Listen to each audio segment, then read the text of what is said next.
Oh,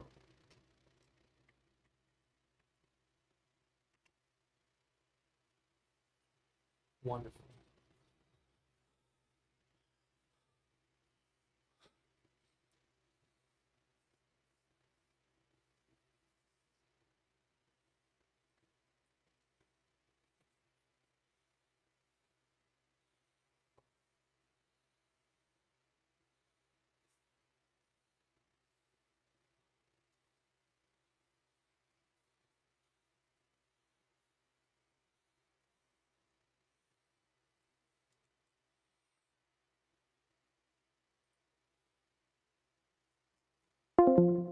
Hello, welcome. You're live. Hello, can you hear me good? Oh, wow. I can't hear you at all. Oh, Like, is that on me? Hold on. I have the green light.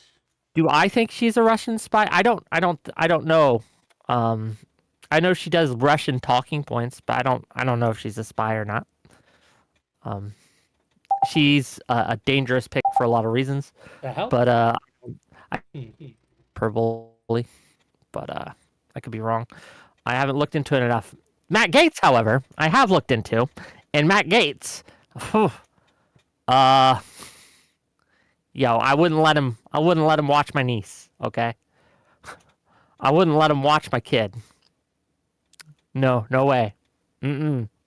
I wouldn't let him around any women folk in my life. In fact, Still can't hear me, huh? I mean, I would like, and it's not just me. Republicans wouldn't either. It's a right. It's this is a known thing, right? A lot of Republicans have that opinion about Matt Gates. Um, but we'll get into it. We'll read a little. We'll look a little. We'll talk a little. Yeah, I know my guest is silent. I think he's fixing his audio. I think the audio is working. Yeah, I still Um, can't hear you, buddy. hmm. Are you just down low? No, I'll turn you up 200%. Try again. Test, test, test, test, test. Better, but keep going. Oh, hang on. How's how's that? Is that better? Yes, a little better. It's you're still a little low. How about now? Much better. I don't know what Okay. you did. I was weirded out. I was like, I'm showing, like, I'm lighting up green on Discord, so obviously it's getting my sound. I just didn't know. I must have hit my knob on my interface. Yeah. A lot of people yesterday were mad at me on the left because I was talking about some of the bad shit that the left was doing. Okay. Now, today, at least part of our discussion, it's going to be the right's turn. So buckle in, buttercups. I'm an equal opportunity caller outer of bullshit. So we will be calling some bullshit today. But first, foremost, before we get into any of that, Elder Drazi, how are you? I'm doing okay. I've been better, but I'm doing okay, making the best of things. I'm happy. I'm really happy that you agreed to have this conversation with me because there's a lot of stuff that I don't know about. Um, and I know that if nothing else, you talk to more people about the things that I'm interested in right now than probably anybody I know. Although I don't know how much good information you pull out of it on some of them. Um, Well, we had the conversation anyway. Do you have a camera for us today? oh yeah, shit. I'm sorry. I accidentally shut off my computer right when I sat down, so I've been scrambling. It's okay. Take your time. Take your time. Nice to You see see me you, by now? the way. It's been a while. Can you see me now? Yeah. Also, Good, buddy. I want to say, I have, I used to be diagnosed OCD, but now I guess it's just obsessive compulsive tendencies. And one of the things is when people change their face, it really messes with me. When you shaved your beard, it's a lot.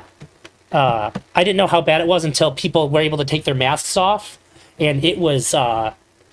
I've never had so much anxiety just being out in the world. Oh my god, there's people that I never seen without a mask, ever not having them, and so it's gonna take some getting used to for sure. Me being able to see your chin. I know it's crazy a little bit, right? Yeah, don't know. you get a lot of comments. Yeah, a lot of comments. Some people like it, some people don't. Most people don't. Most people want the beard back, and I get it, right? I get it.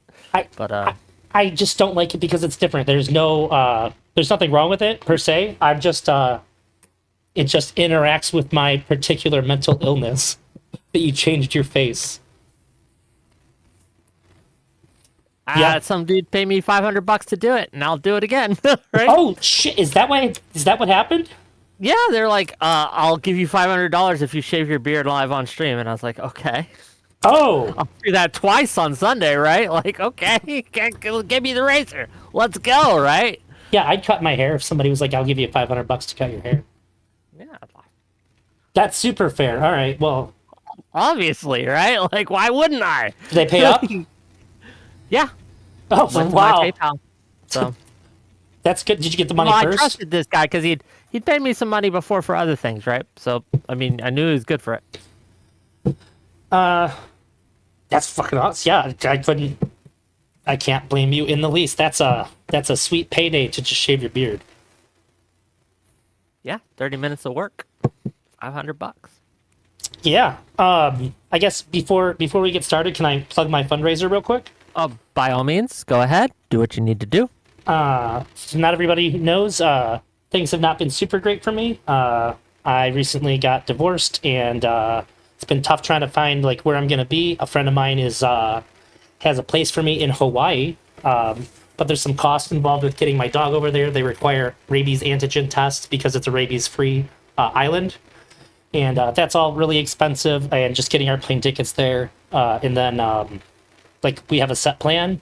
We know what we're doing. I'm selling most of my material belongings before I go, and they're giving me the time and space to just sort of deal with everything that's been going on. I don't have to get a job right away when I'm there. I can just be 10 minutes away from the ocean and figure my shit out. So any help that anybody can give is greatly appreciated. On my stream, I have my PayPal link. It's paypal.me/DraziElder. 100% of it DM me goes. that link, and I'll put it in my chats. Thank you. And 100% of that goes to helping getting myself and my dog Kiora to the new place that we're going to be living. Yeah, sure. Once he DMs me it, I'll put it in the YouTube and I'll put it in the Twitch. And if you have a few bucks, right, feel free to send it his way. Drazi's struggling right now, as he says, and we help a brother who struggles. Okay, solidarity. Okay, right? I appreciate it. Yeah, well, we do what we can. All right, I sent that over to you. So, what do you want to go over first? I've been So much, looking at right? the pics. Yeah. It feels like the Onion is writing reality right now, like unironically.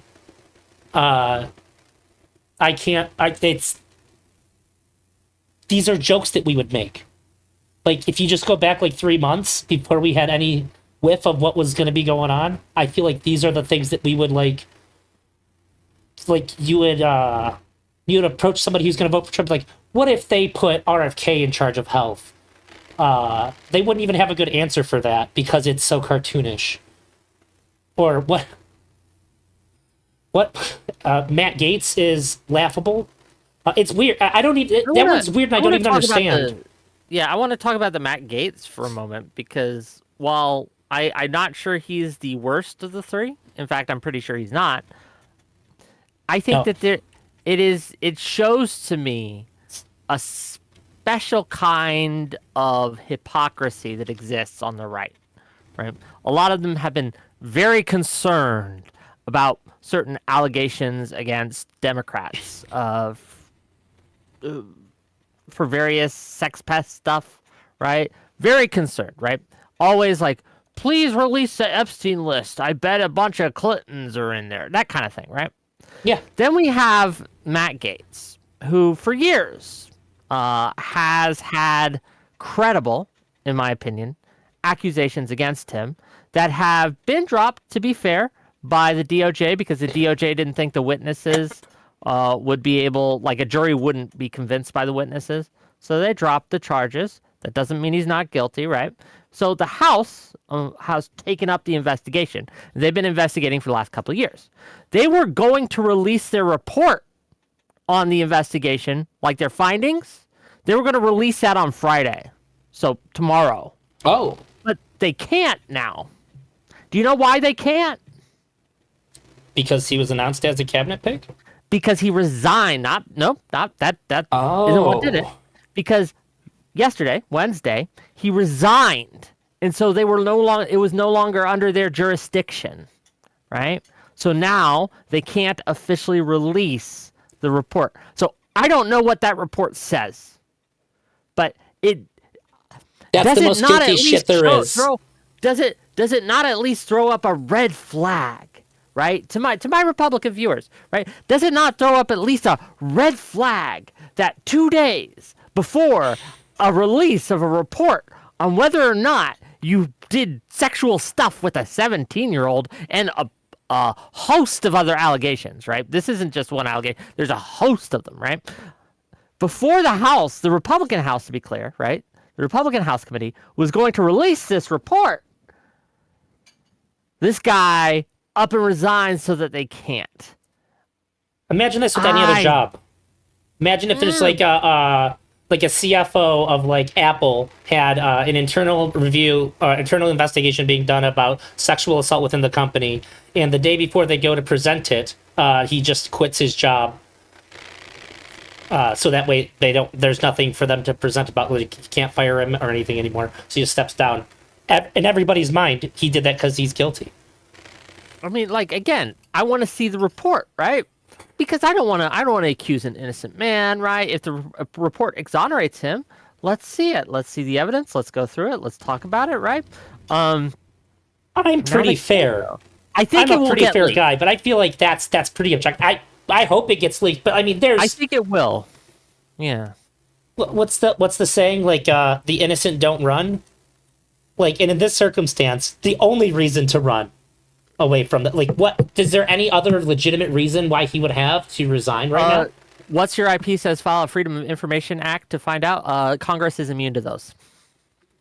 It probably should be, to some degree. Yeah, I mean, to some degree, it is, right?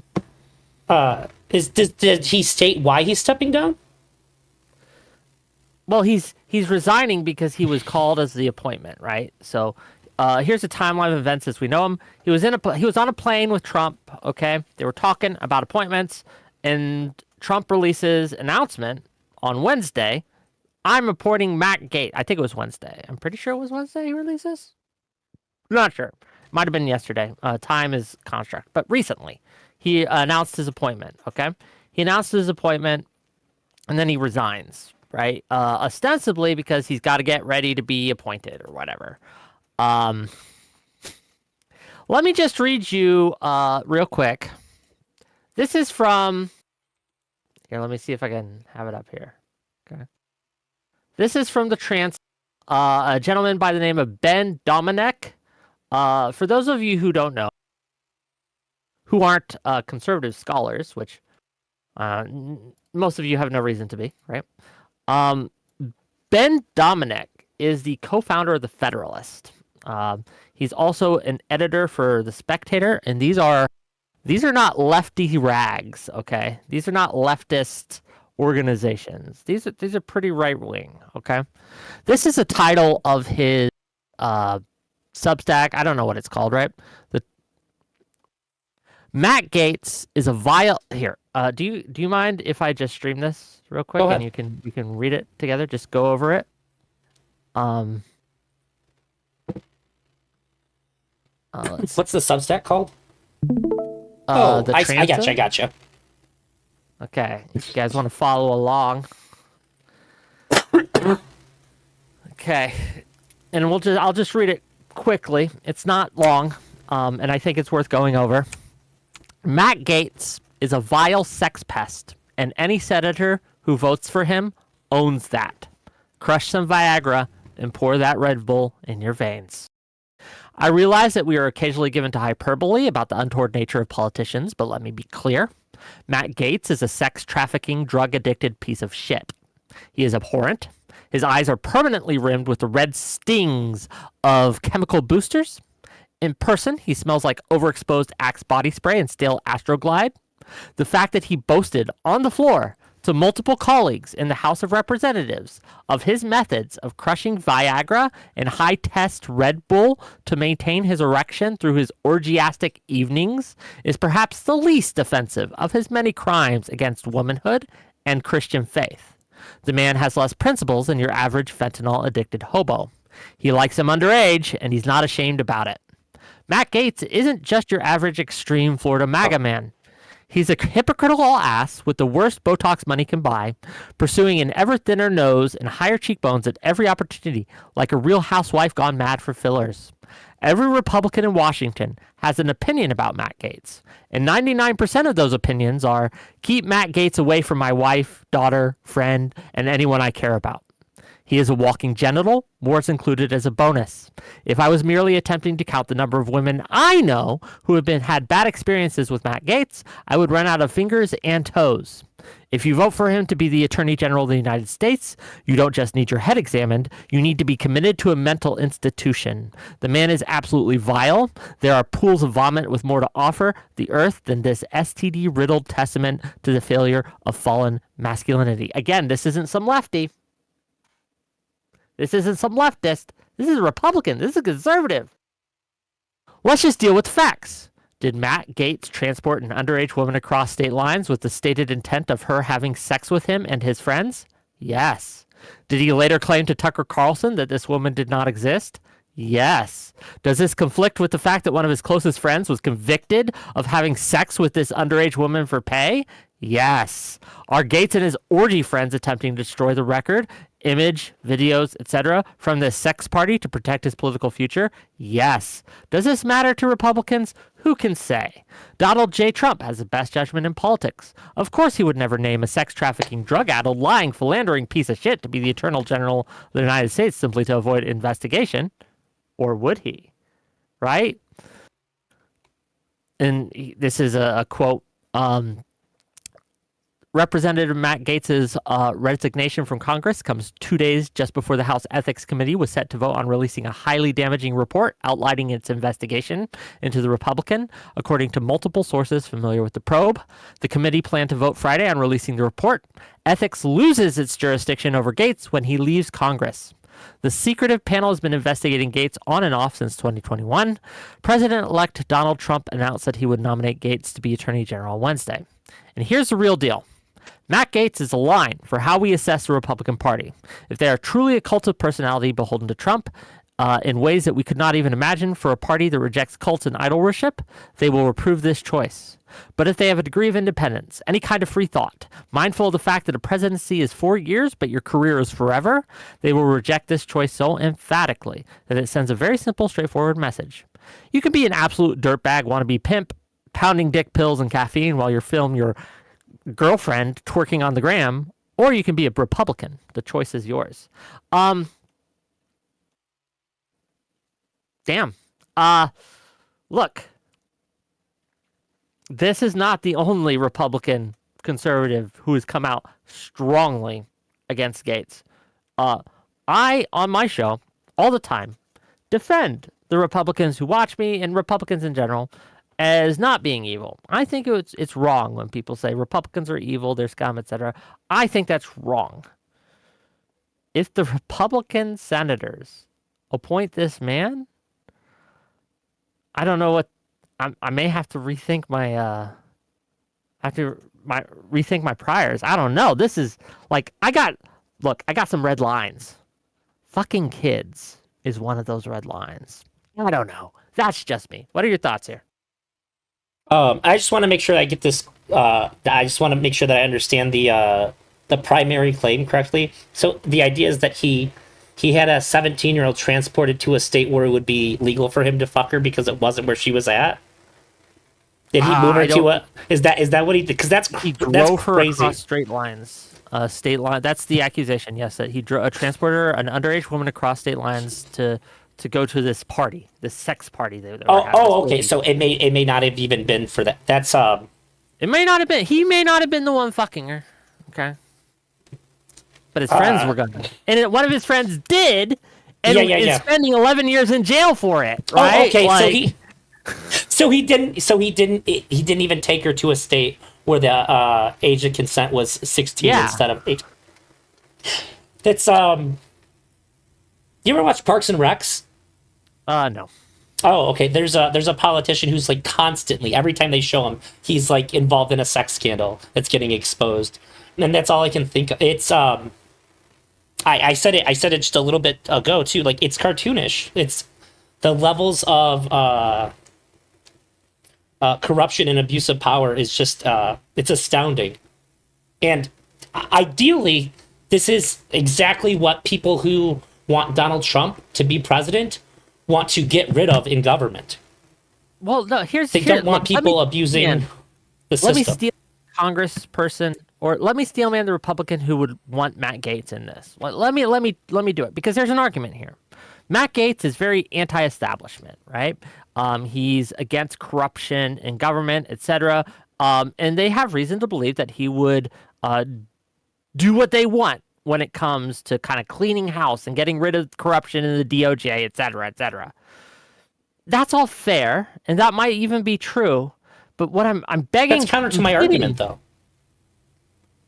Because my argument is that this is the kind of corruption. If I was a Trump supporting Republican, look, I'm not saying that I yeah, sure. Like, I'm just saying this is the argument of someone who's like, I like Matt Gaetz. This is why I like Matt Gaetz, and this is what he'd give, right? This is what he'd claim, okay? Whether it's true or not, it's different. It's a different story, right? That's this fair. is what he'd claim. But even if you believe that, right? Even if you think that's true, bro, find someone who hasn't fucked a kid to fill that position that has that same value. Okay, that's all I'm asking. Find someone who doesn't have credible accusations, who isn't under investigation by the House Ethics Committee for transporting a child to a sex party for his friends to fuck. Just don't find someone else. Surely there's someone. Surely there's another person that is just as qualified that can do what you want him to do. That's all I'm asking. Please. I mean, please. I mean, like, I feel like if you vote for Trump, isn't that boat already kind of sailed?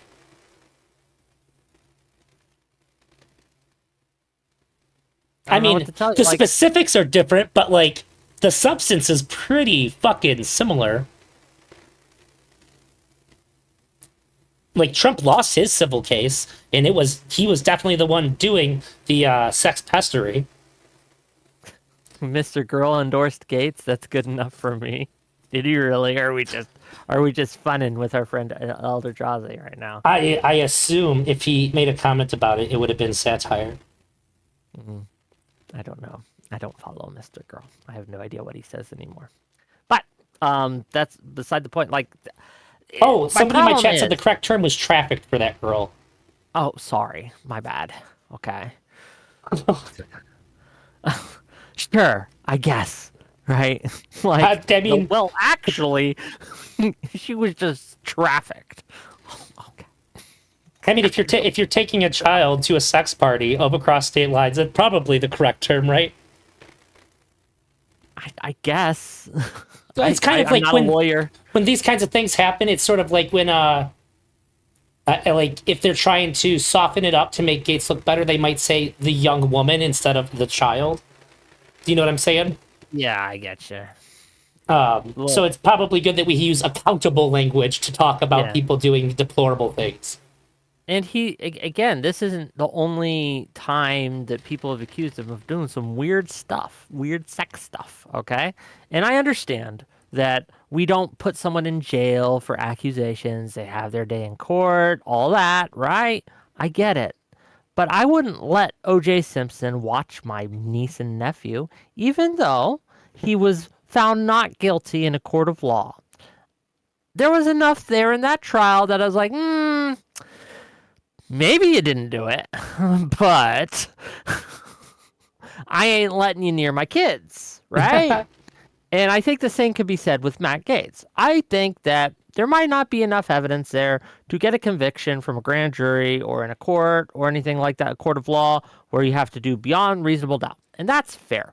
I wouldn't want to hold him to that standard where he's thrown in jail just for heresy and things like that. But again, The court of public opinion, though, you keep everything stepping I'm down. seeing around this, right? Everything I'm seeing around this, the way that not only like look, because look, if this was AOC coming out and saying these things, I'm like, okay, they're political opponents. These are fellow Republicans saying this. These are fellow conservatives saying this. In fact, Speaker McCarthy said the only reason he's not speaker now is because Matt Gaetz, or the way he says is this: one person asked him to stop an investigation that was being led by the House into him having had sexual relations with a 17-year-old. And because he wouldn't stop that investigation, Matt Gaetz pushed him out. And that might not be true, but y'all, there's enough there that it very well might be. And I don't think we should have someone who people have to wonder, did he traffic that child as the attorney general? I just think that we can find someone better. What do you think that says about Donald Trump? Well, we already knew about Donald Trump. Like anyone who this stuff comes as a surprise or a shock. I was shocked when he was appointing a couple days ago, right? A couple days ago when he announced Marco Rubio as a pick. I was like, that kind of shocked me. I was like, oh, I thought it would be worse. Mike Waltz. I was like, oh, that's not bad at all, actually. I thought it would be worse. When he announced Stefanski, I can't pronounce her name, the UN person, okay? I was like, oh, actually, I kind of like her. Which one is she? What's the job she got? UN ambassador to UN, that one. I was like, oh, that's not bad at all. I was a little silly. I thought the Hedgesworth, the Fox News contributor, I thought that one was a little silly. But I was like, okay, let's give him the silly one. But I was shocked at how normal it was. That was what I was shocked at. All this going around now, this doesn't shock me. This is like, this is what I expected. Who's the woman that got the Homeland Security position? Kristi Noem, the dog shooter. When I saw her, I was like, fucking who? I hate that you said that. Yeah, the one who killed that dog and threw it in a ditch. Which, to be clear, is gross, but I mean, like, it's not even the same ballpark as the other three, the big three that I think shocked me today, or not shocked, but were like, holy shit, today, which is the Tulsi Gabbard, RFK, Matt Gaetz. Those are the big three. I have the biggest problem with RFK by like a landslide, though, because like, what's your problem with him? Matt Gaetz is gross. Tulsi Gabbard, I'm not too freaked out about her. At least I kind of like know who she is a bit. But like RFK is gonna kill people. His track record on health is like, it should literally be illegal for him to have any job in health. He I can't remember what country it is. He went to some country in Africa and convinced them to stop using vaccines, and thousands of people died. Like, he's not just like anti-vax, he's like an OG anti-vaxxer with like some of the dumbest takes that like predate like the anti-vax movement. He has made claims that like people didn't like we didn't have autistic people back when he was growing up like we do now, and has made weird claims about our food and vaccines being linked to that. He's like a walking, talking conspiracy theory when it comes to health. And it is terrifying that somebody can hold a job that is even half as important as the job that he's been given. He is going to kill people. Like Matt Gaetz, fucking gross. It is morally abhorrent that you would elevate him in status to have this job. Maybe he can or can't do the job, though. Maybe he can perform the job to some degree effectively. I don't know. I think he's a bad guy. But RFK, I don't know if he's a bad guy, but he can't do this job. It is terrifying. It is scary. If you have loved ones that have any kind of illnesses, then who regularly receive health care, like monthly, you should be scared that RFK is going to be making some of the most important calls about how our healthcare operates, how our healthcare system operates, what things are going to be and not be allowed to be used in our healthcare system. It is legitimately terrifying. I don't think that we can accurately measure what the death toll will be, but I feel like it is a certainty that there will be a direct link to people dying based on the decisions that he makes, based on everything that I've ever heard him say involving human health. It is wholly inappropriate in the worst way. Let me read some super chats real quick. Make a little money. Okay. $2 from Zephyr Hash. Loving the new hoodie, Wick. Thank you for the new hoodie. If you like the new hoodie, as some have noticed, Zephyr Hash got it for me. So thank you, buddy. $2 from Mr. Middleman. Hope you're feeling better, Wick. I am a little, mostly. I'm mostly recovered. I appreciate the well wishes. Lumi, it's nice to see you. Yes, I did shave. As I mentioned earlier, someone paid me $500 to shave, so I did. And here we are. But yeah, it's I again, like, I have heard many people say those same things that you've just told me, Eldrazi. I've looked into what the Samoa stuff. I don't know if you've heard That's about what it that. was. Right? Yes. I only have a cursory knowledge though, so I'm hesitant before like kind of diving into that in the way I was with Gates, right? But it doesn't look good. Let's say that. All you need to do is watch his interview. He was on Joe Rogan. A friend of mine who was like an RFK supporter said, just watch this and tell me what you think. And I watched it and I was like, dude, what the fuck? He boasts that there's people who are in high positions of healthcare that won't debate him. That there's been money offered. They won't debate him because it is inappropriate to engage with him on the subject. Like, it is like a moral position. Like, no, I'm not going to take money to debate you because I'm not going to give you this platform. It's very clear what's happening there. And I'll have to watch the interview and get a better rundown. I know he said crazy stuff. I know he's very vaccine, not just vaccine skeptic, but anti-vaccine, the OG anti-vaccine, right? Yeah.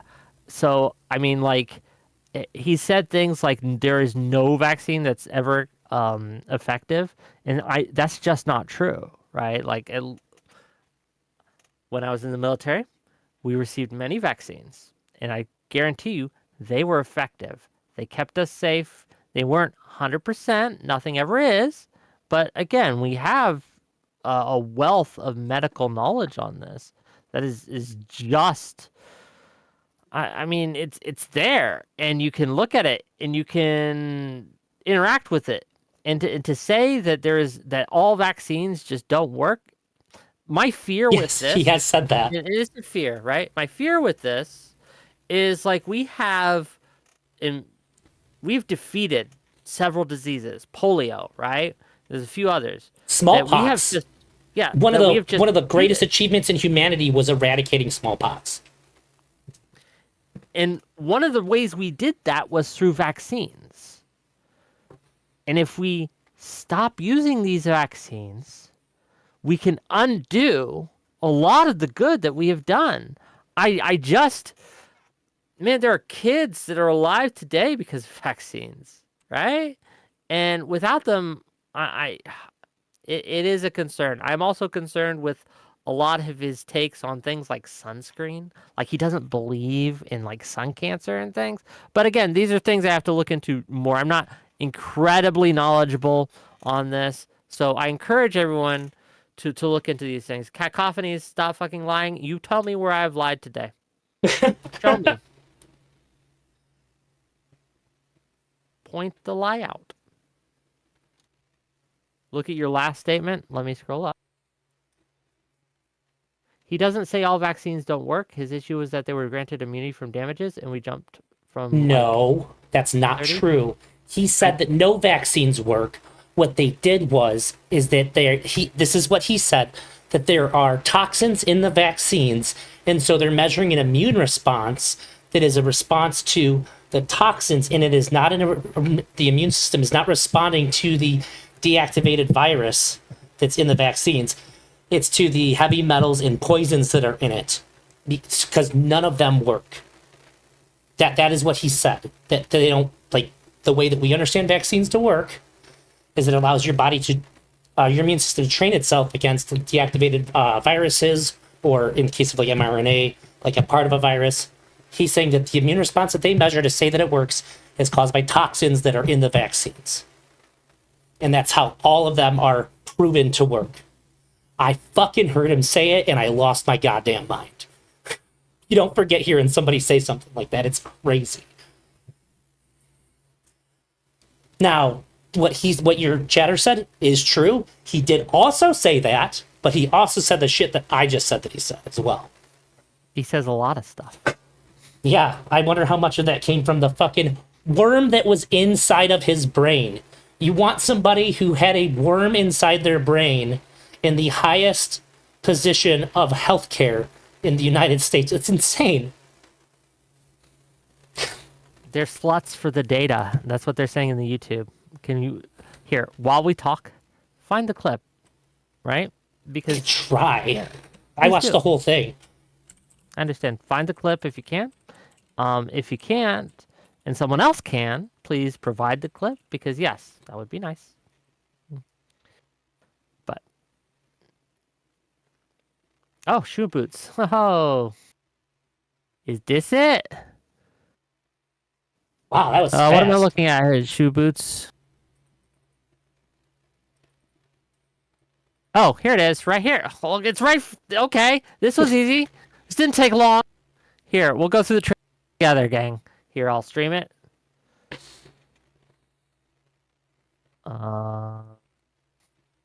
Click the button. Click the button. This is Robert F. Kennedy Jr., who has used this platform to spread misleading false claims. This is the transcript between a talk between Amna Nawaz and RFK Jr., former presidential candidate. So let's just read the first two things here. Robert F. Kennedy Jr. has used his prominent platform to spread misleading and false claims about vaccine safety. He is expected to play a big public health role in the next Trump administration. When asked about vaccines in a podcast interview last July, Kennedy said this: "Can you name any vaccines that you think are good?" Robert F. Kennedy Jr. says this, and I quote, "I think some of the live virus vaccines are probably solve averting more problems than they're causing. There's no vaccine that is safe and effective." It's pretty clear. It says, are you saying the transcript's lying? Are we saying the transcript's lying, gang? Is this what we're claiming? It might be. Here, let's listen to a little. Maybe it says in the first couple things. Oh my goodness! Do we have to do the commercials? This is why I wanted to read the transcript. By the way, I don't want to do the commercials, but I guess we might have to, so everyone knows. Okay. Okay. Yeah. We get to see the cool antelopes, the cool African beasts. Neat, cool, fun. Robert F. Kennedy Jr., who's used his prominent platform to spread misleading and false claims about vaccine safety, is expected to play a big public health role in the next Trump administration. When asked about vaccines in a podcast interview last July, Kennedy said this: "Can you name any vaccines that you think are good?" I think some of the live virus vaccines are probably averting more problems than they're causing. There's no vaccine that is, safe and effective. But I don't know. Seems pretty clear to me, gang. Okay, can we put this one to bed? You You know, got the clip? We uh, saw it. He said it. I was hospitalized as a child with the flu. I had really bad asthma, and if I didn't have the flu shot, I probably would have died from it. Just saying. That was the opinion of my doctors. I couldn't even. I woke up and I couldn't move. I was literally paralyzed. I had to be carried to the car and carried into the hospital in a wheelchair. And if I didn't get my flu shots when I was a kid, it almost certainly would have killed me. Vaccines have almost certainly saved my life. It's a really wild thing to say. Not only that, too, it's probably there. Maybe like the antiseptic might be the only thing that saved more lives throughout human history. Unless you could think of something that's been more effective at saving lives. And it's a crazy thing for somebody who's gonna be in that position to say. It's beyond crazy. Like, what are we doing? How there are Republicans that understand that this is batshit fucking crazy, and they should be calling this out. They should be doing something to stop this from happening because they have people in their lives that need medical treatments to live as well. I would say that if you are actively in Congress or the Senate and you're not speaking out against, if you're in a position of power in the United States government and you're a Republican where you have a voice, this administration, since they fucking run everything, right? They have everything. They won the House, they won the Senate, and they won the presidency. Though, this is maybe an aside, but it's Pennsylvania news and it's important to me, okay? There is a recount going on for the Senate race, Bob Casey versus his opponent. It was looking like his opponent was going to take it, but we're going to have a recount because it's razor thin, razor close. So I'm curious to see how that'll go. I'll be watching it, right? And I'll be looking at it. But Will that change anything? It might. I think the Senate's projected to be 53 now. Might be 52 Republicans instead. Okay. But Well, I would say that if you're a Republican in the federal government and you're not speaking out against it, you are at the very least complicit in the horrors that are to come with this guy at the mantle of our healthcare. It's people should actually be scared. Like it should keep you up at night that that's going to happen. so some people are pointing out to me, and I think this at least bears exploring, that RFK was saying that he meant that there was no vaccines devoid of side effects. So when he was saying there's no safe and effective vaccine, what he meant was that they all had potentials to do harm, but they were some that did more good than harm. Name anything that you can put into your body that has zero side effects. Anything. Aspirin, food, everything has side effects. You can drink too much fucking water. That's not an argument. If you listen to, I'm not going to say the totality, the bar doesn't have to be that high. Listen to any conversation he has with anybody that he sat down with. If it's an hour plus, listen to any one of those and tell me that you think that that's really how he feels. If you tell me that after that, you're a fucking liar. Or you just can't comprehend human language. He makes it very clear where he stands. Now, maybe he's walked some shit back because people go, hey, RFK, you want to not be a fucking lunatic since you're getting some real attention here? And maybe he's tried to walk some shit back. That's a possibility. No, we got some misinformation in my Twitch chat. No Cal Mike says too much WIC TV can have adverse side effects. That's not true. If you watch too much WIC TV, you become more of a man, okay? Right? Or more of a woman, depending on what you are right now. Whatever you want to be, okay? You grow in knowledge, you grow in power, you grow in virtue.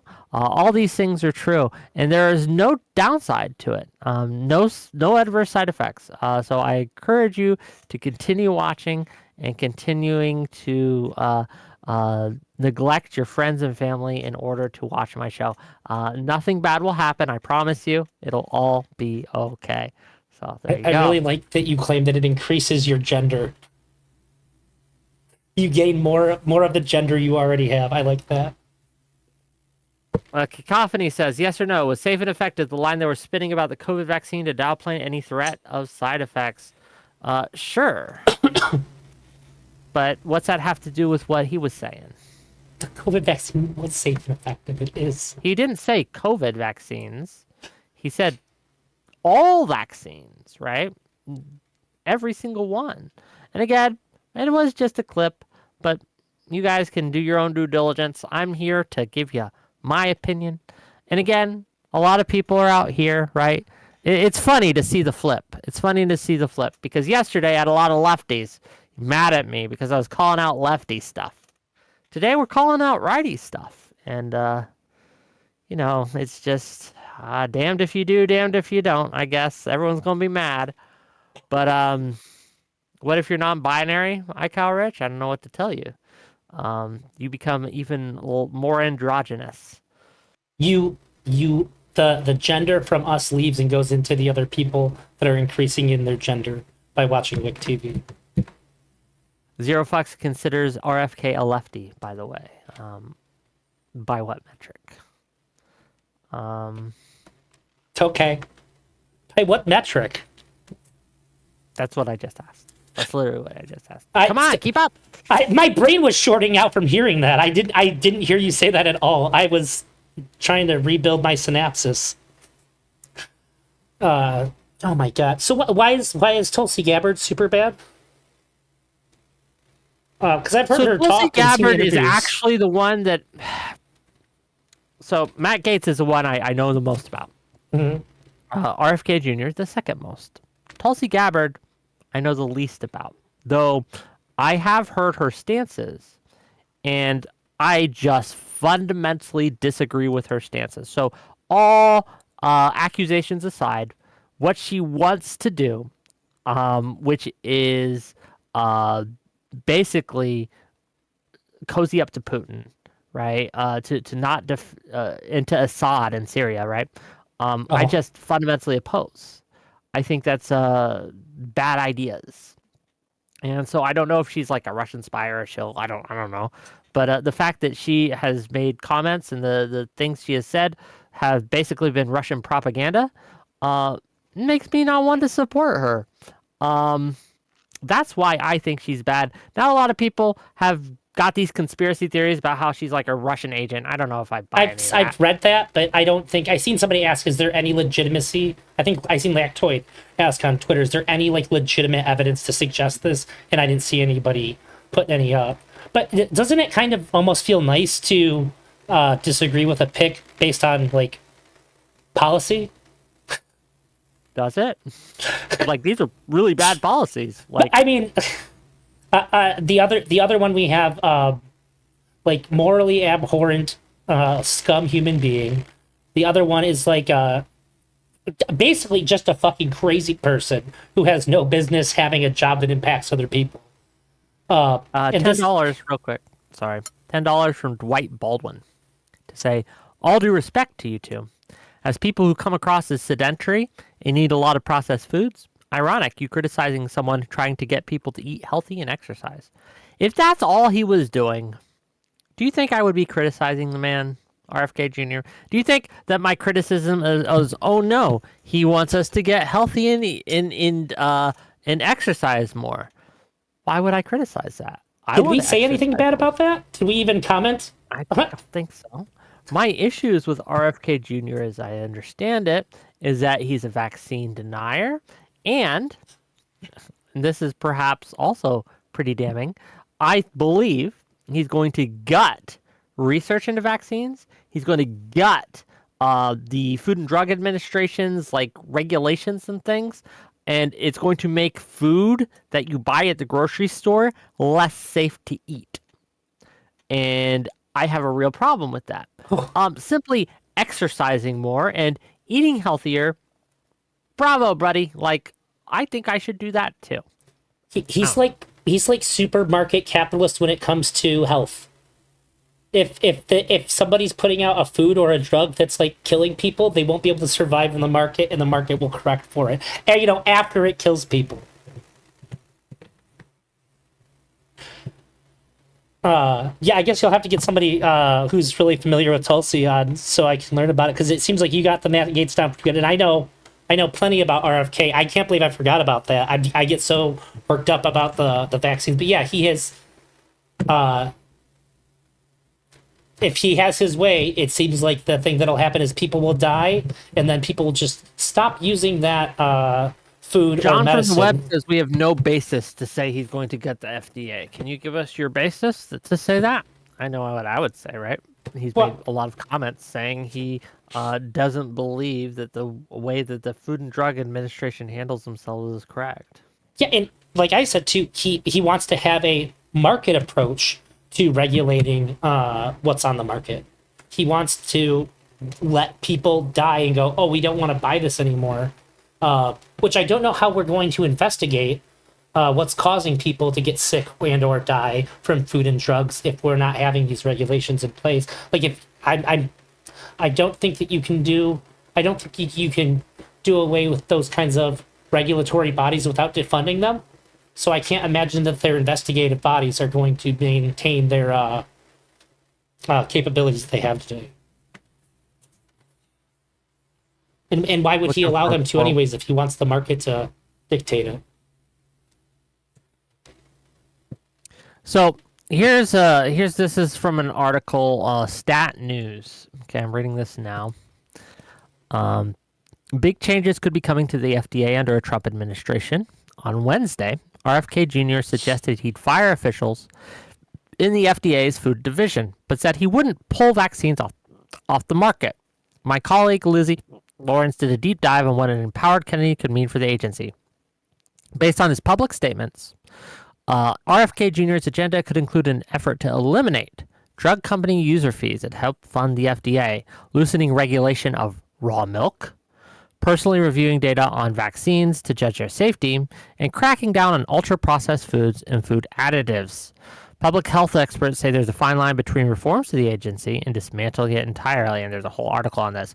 But let's look at just this one, loosening regulation of raw milk. Raw milk kills you, right? Like it's not safe. Oh, thank you for the sub, Testy Johnson. Really appreciate you. Can we please watch this on stream? What are you doing?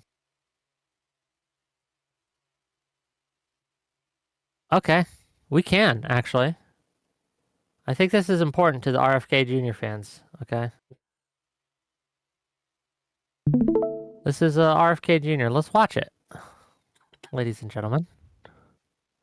Good find. Let's see what he has to say. You guys ready? You watching with me, buddy? Drowsy? Well, I know a lot now about bioweapons because I've been doing a book on it for the past 2.5 years, and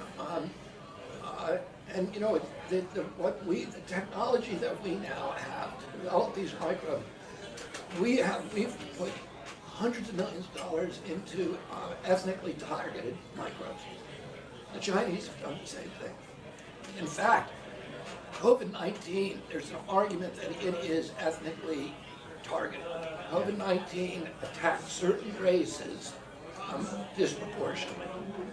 The races that are most immune to COVID-19 are because of the structure of the genetic structure of genetic differentials among different races of the receptors of the ACE2 receptor.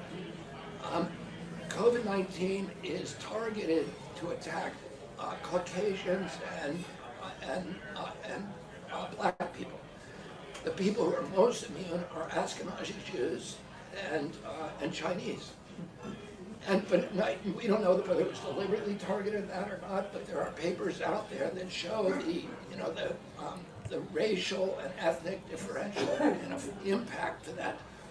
We do know that the Chinese are spending hundreds of millions of dollars developing ethnic bioweapons, and we are developing ethnic bioweapons. That's what all those labs in the Ukraine are about. They're collecting Russian DNA, they're collecting Chinese DNA, so that we can target people by race.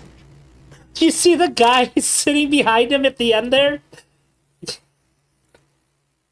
he looked at the camera like I can't believe this shit either. Well, I mean, look, he's now going to be in charge of Health and Human Services. So good luck, America. Good luck. I think I said it to you in DMs. I think that RFK's position of power is as scary to me as Trump being the president himself. $5 from Portland is burning. There's an inherent irony to Trump, champion of deregulation, trading RFK the ability to regulate our biggest industries for his endorsement.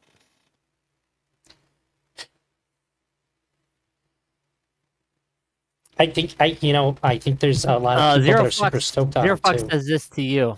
This is to Drazi. Drazi would laugh at the reports of Germany rounding up Jewish people before it was widely understood to be happening. So you're saying that if there was no credible evidence of something that sounds wholly outrageous to anybody who has a basic understanding of global politics, that I would laugh about it? Yeah, probably. I think that most people don't believe things just because a person says it, especially when it goes contrary to what we understand to be correct, broadly speaking. There's a reason why the things that he says are the minority. Where's all the scientists that back up his claims? Where are they at? How is he so magically able to assess medical information in a Drazi, they've specific been way? silenced by the liberal media. That's it. Okay? They're silenced by the liberal media. They're too scared to speak out because they know that if they did, the liberal media would come after them, right? Biden would send in his attack squads to get the FEMA agents, the FEMA sniper assassins, to take him out. Yeah, I thought it was really funny. All the doctors that came out to talk about the COVID vaccine, to speak out against it, every single one of them had been previously had their licenses revoked, and it seemed like they all support this natural silver solutions, or these hack medical things that don't work. Prior to that, they've all been discredited and then started shilling for fake medicine. It seems like all these people seem to have the same sort of pattern that they follow. Cacophony says, you honestly don't think we've been developing ethnic bioweapons? Which ethnicities are we developing bioweapons for specifically?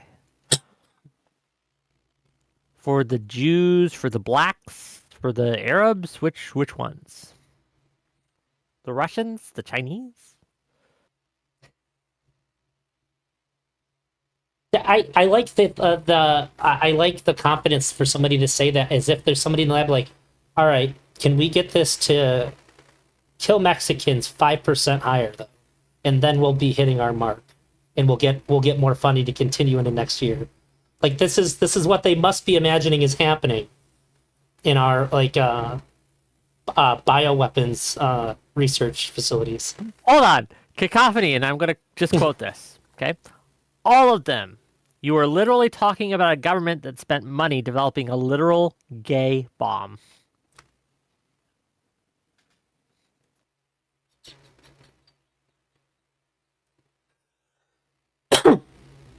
Are we sure that Cacophony's not actually just Alex Jones in your chat?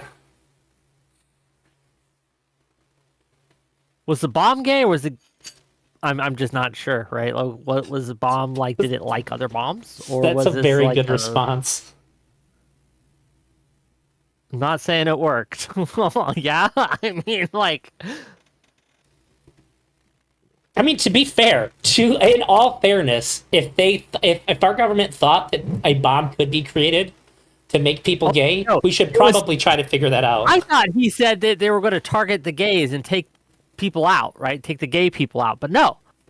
His claim is they 100% spent money to trying to turn the enemy gay.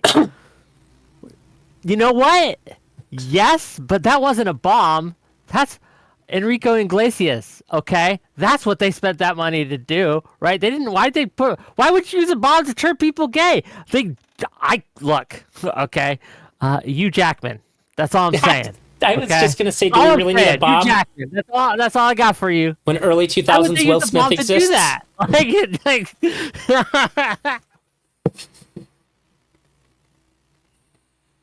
I just don't know how. Oh, Cacophonies, I love you, buddy. I just The don't know bomb how is to just take this headshots seriously. of John Stamos. $5 from Dwight Baldwin. Drazi, that a vape pen you got while arguing health? I'm arguing against things that I think are much, much more dangerous than a vape. And yeah, I vape because I don't smoke cigarettes anymore. It got me off the cigarettes. I smoked cigarettes for like 8 or 9 years. And do we think that somebody's ability to understand the implications of somebody destroying our healthcare system is invalid because they make unhealthy choices? Is that really what we think? I'm for people being able to make choices about their health, not somebody taking away our ability to have those choices. Dating back to 1994, this is from Cacophonies again. The Wright Laboratory in Ohio, a United States, a precursor to the modern United States Air Force Research Laboratory, drafted a 3-page proposal detailing several potential non-lethal chemical weapons. This document, eventually acquired by the Sunshine Project via Freedom of Information Act request, explores the notion of the gay bomb, among other concepts. So to steelman that, if they thought it was possible, I suppose we'd have to try to develop it so that way we would know. If somebody thought like this could really happen, we'd probably have to research it to know, because like if some other country started gay bombing the US, we'd probably want to try to figure out how to circumvent Gay that. bombing the U.S., just like bombing us with the gayest of bombs, right? I mean, like, I mean, Look, if we're all gay, then Hey, yeah, we're not hold a on. country in 100 years. Just because someone like wrote up a proposal to maybe explore a topic, right, doesn't mean that we spent any real effort or energy into doing this, right? Like, I We've also researched don't like know. I just vampires and werewolves with federal funding. I kind of want this to be true now, though. I want this to be true. I want that to be a thing. I want that I hope that the CIA has, like, we've triggered their, like, algorithm, right? And their CIA agents are listening to make sure that we aren't going to actually expose the secrets of the gay bomb, okay? The gay bombs that they have stockpiled in preparation for the homo wars to come, okay?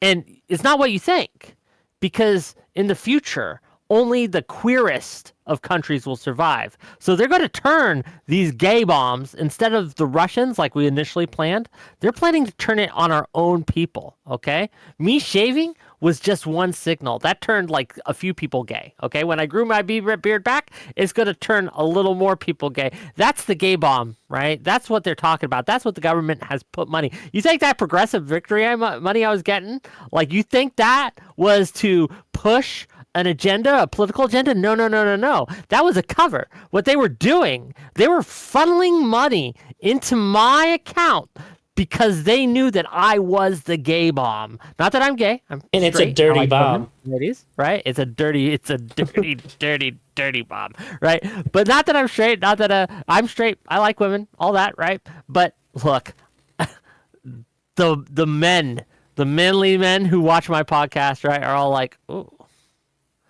well, I've never thought about it before, but anyway, I mean, like, maybe, but this is crazy. This is crazy." I really hope you get a DM from one of your viewers saying that like you woke up there, like you awakened them. There feelings I've never felt before. I Yeah, mean, if that happened to me, I would be so mad if that's how it happened. Like that it was a streamer. Like I'd be like, god damn it! That once you turn gay, you tend to stay from Zero Fox. Man, like, I don't know. It's just, I don't, look, if you think that the COVID vaccine, the COVID virus, then the COVID-19 was released from a lab, fair, right? I think there can be an argument that I don't think that's a crazy belief to hold, okay? But if you think that it was specifically targeted to spare the Jews and the Chinese and take out the blacks, And the whites. and the whites, true. Is our case of the Caucasians and the blacks. Yeah, I don't know, buddy. Right? Like, I don't know what we've crossed the Rubicon on believability. I'm gonna need a whole lot of evidence to show that, and I don't think you can give it to me. Yeah. If Yes, it they've does done turn out that there's a gay horrible- bomb, we got to call my old roommate. I've never met a guy who wished he was gay more in my life. He'd be so happy. Gay bomb, just bombing. Again, I thought he was saying that we were going to bomb the gays, and apparently not. I knew right away. Okay. Based on the previous comments, I knew we were a whole level deeper into the InfoWars sector. I don't know, right? Is it like I've never even heard this before, right? This I have. conspiracy. I actually you? used to Really? be an This avid is a I used to be an thing? avid Alex Jones listener for a really long time. And I stopped listening to him when he went on Piers Morgan and started like making fun of his accent and shit. And I was like, oh my god, he gets on mainstream media and that's how he behaves. Like, all right, I get it. We're just full of shit here. We're just shitty. We're just pushing bullshit. There's no real mission here. In all fairness, he is right sometimes about some of the stuff that he says, so it's easy to get trapped in the hole that Cacophony is in. And sometimes the things take 5 or 6 years to find him, like, oh wow, I guess he was right. But he also says a lot of things that you should know immediately are batshit crazy. Like, is there a lesbian bomb like that just works on women? Like, if hold on, I think If they we set that target up in the ethnicities, 70s. Can we target gender? Like, so can we have a gay bomb that only works on men or only works on women? Oh man, that it would be a really effective weapon. If they just turned all the women gay, We're done. We're done. That's it. the men would turn on each other in this country. We'd just start fighting. Cacophonies, answer me honestly. Do you think that there's developing a trans bomb?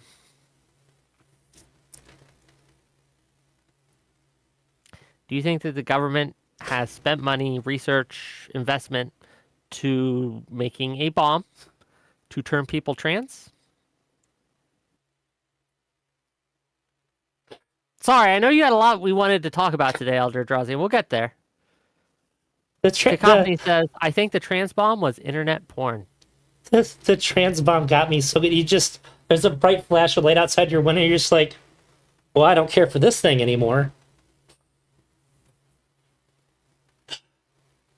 Oh man, I've been so checked out of conspiracy theories since like 2016, since Trump got into office the first time.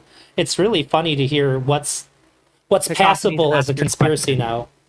He has a question for you, a real question. So you have a real question for this guy about the FDA since he's defending it. Okay, ask your question, and I'll ask Elder Drazi. Go ahead.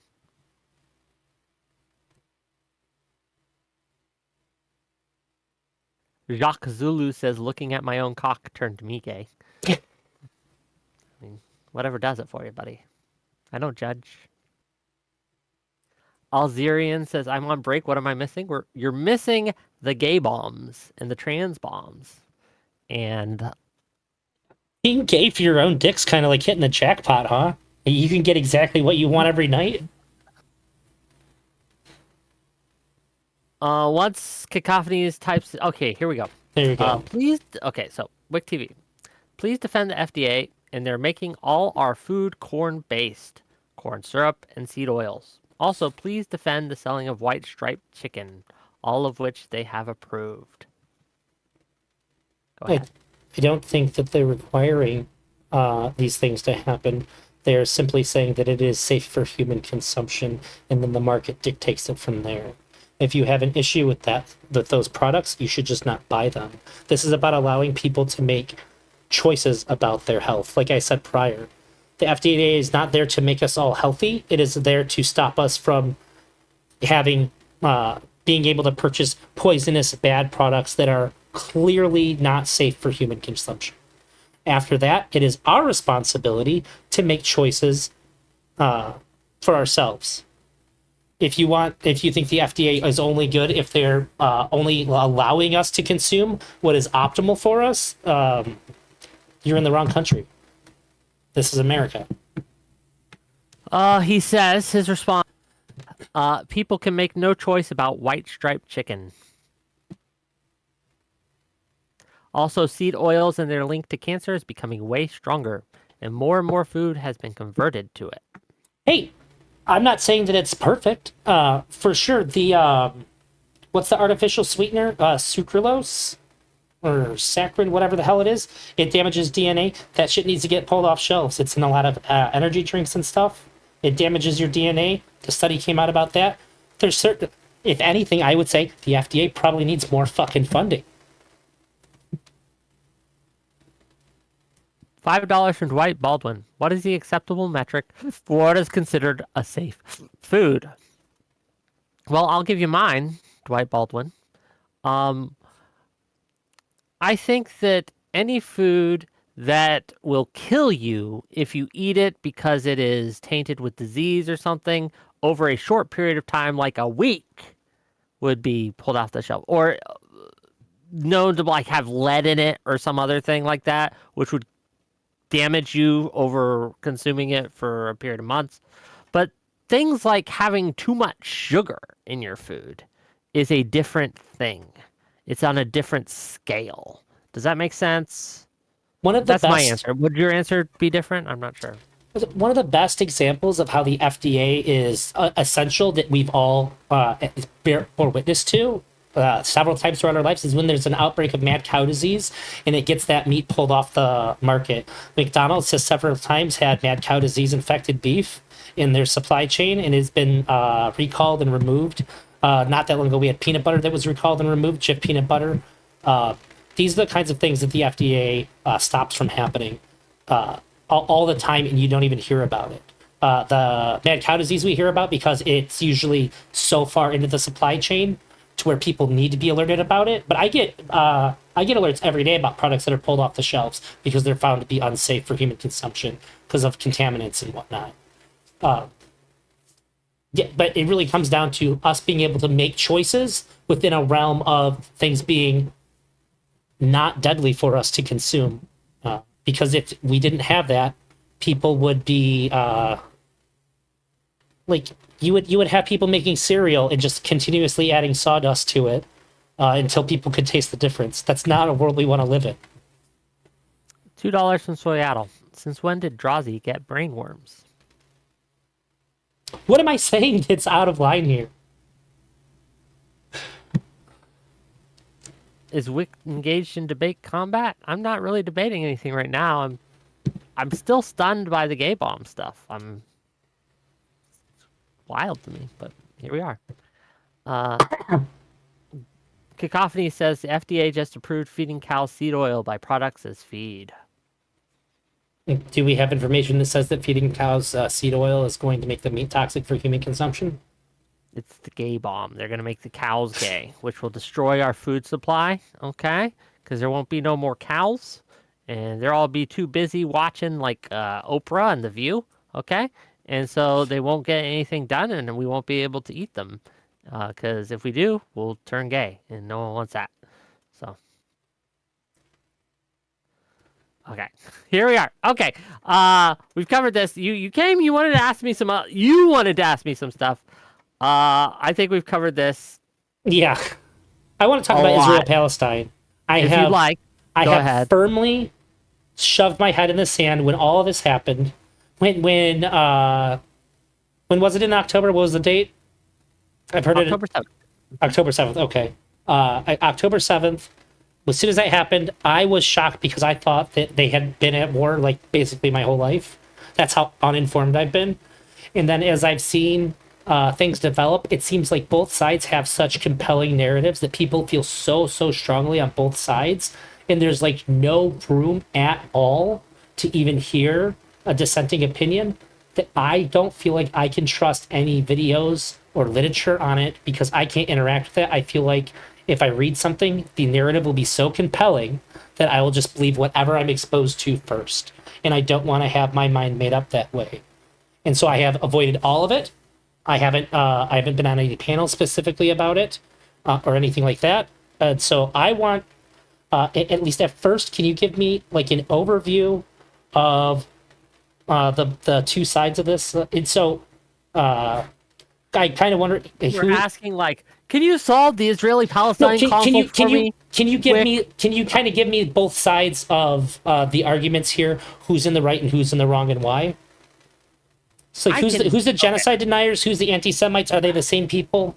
Let me preface all of this by saying I am no means, and honestly, the fact that you've come to me for this, while I appreciate it, it does make me wonder, maybe a brainworm got into your head, right? I think that you can tell me what people's arguments are.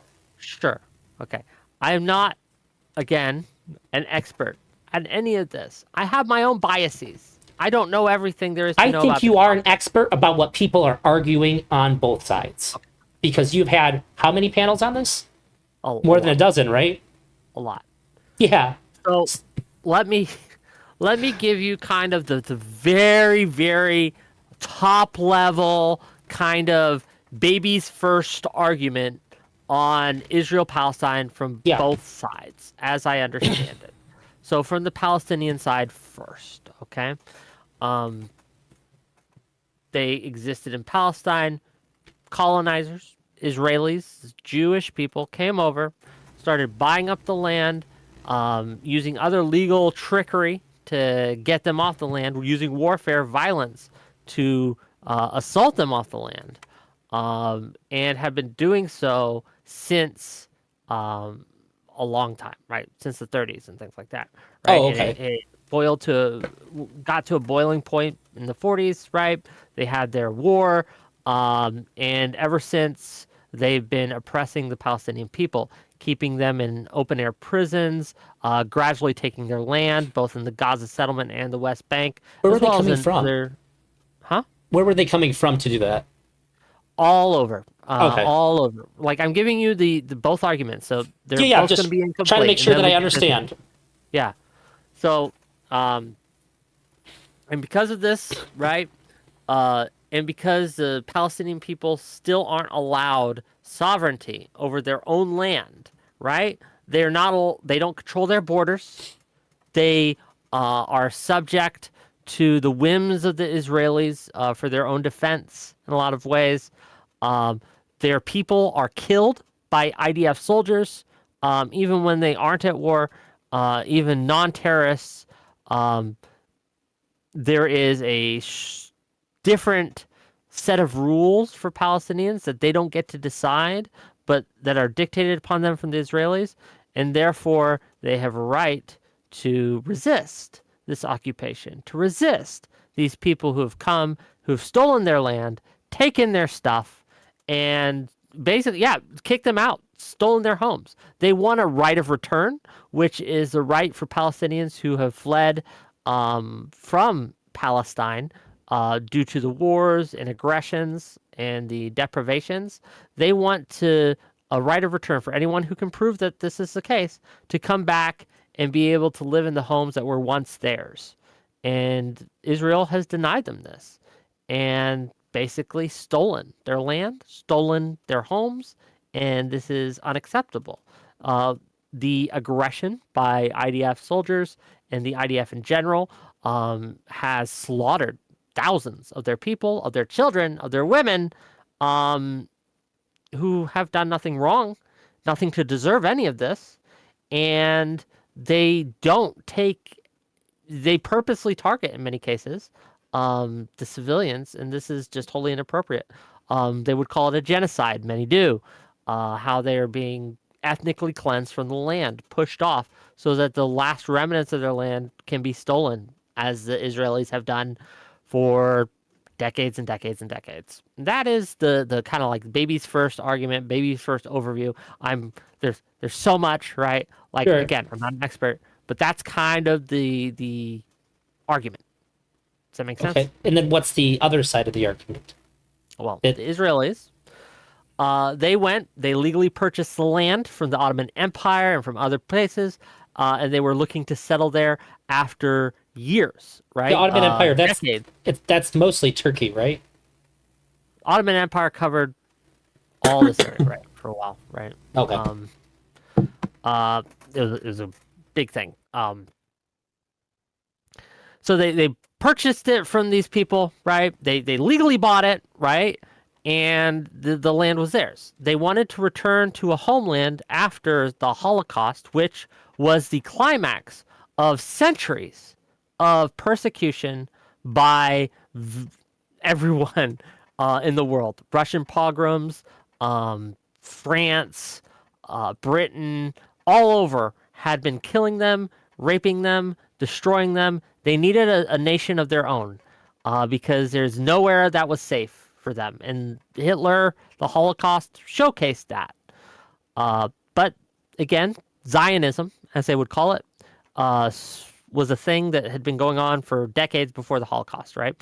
They'd been doing this since the 1800s, right? They'd been trying to get a homeland, and they wanted to go to the homeland of, their forefathers, of Abraham, right? The land that was promised to them, their promised land, Israel, Jerusalem, the temple. The Temple of Solomon, all this, right? And so they had been trying to do this for years. The Palestinian people, while some welcomed them with open arms, others tried to drive them out. And rather than lay down and die and let themselves be forced into camps, they resisted. They took up arms in their own defense, and they won. They won not just in the war in 48, in the conflicts preceding it, but they won in the 60s, right? During the Six-Day War, right? They won in the 70s during the Yom Kippur War. They won over and over and over again. They kept being attacked by other countries who hated their existence, and they kept winning. The people who attacked them, right? They have no, responsibility to see to their super well-being. The reason, and they have been entirely kind to a lot of these people, giving them better than they deserved. They haven't. They withdrew. They withdrew voluntarily from the Gaza Strip back in the early 2000s, right?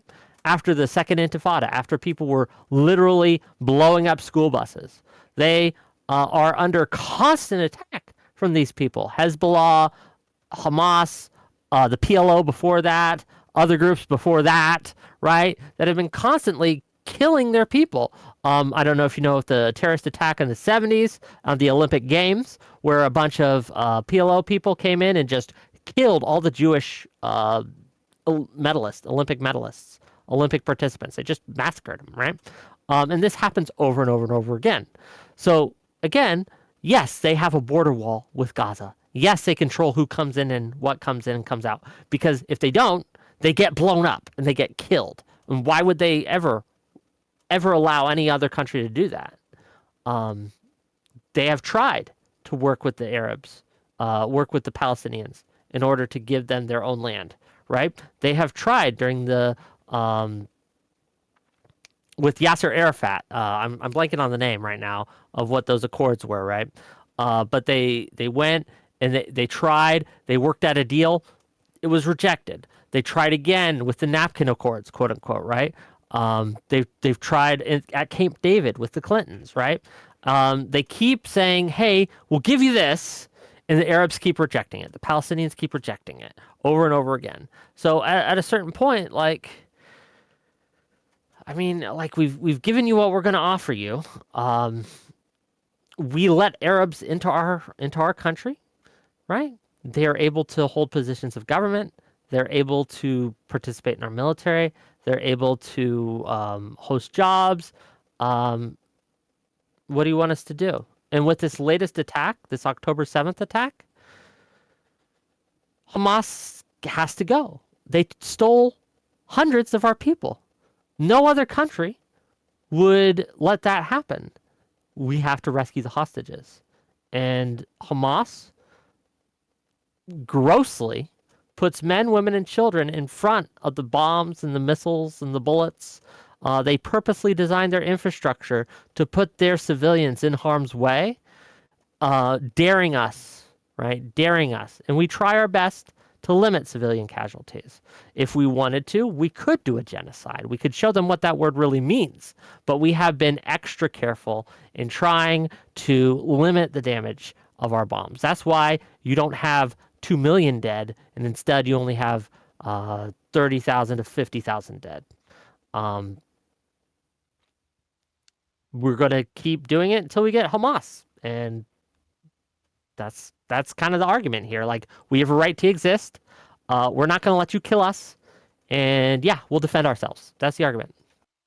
Interesting. I'm really curious. So the land that was legally sold, that was all sold by the Ottoman Empire?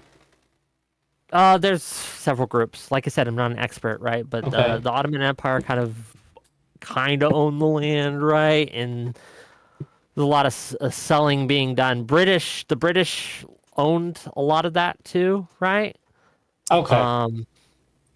That would probably speak a lot volumes to me, because I don't have a very positive opinion of the Ottoman the Empire. British owned a lot of the world in that area at the time. Again, not an expert, please, especially on the ancient history of it, or the ancient history, So, right? do you know how But, much of a hand the Ottoman Empire had in it? Because they're No, one I of the don't. few entities that have committed, like, aside from the Holocaust, the largest genocide in the entire world, the Armenian genocide. I don't know. I don't know. But I know Interesting. the British had a hand in it. I know the Ottoman Empire had a hand in it. I know that the UN was the ones who ratified the initial borders, right? Yeah. Or tried to, right? The Arabs rejected it, and so here we are.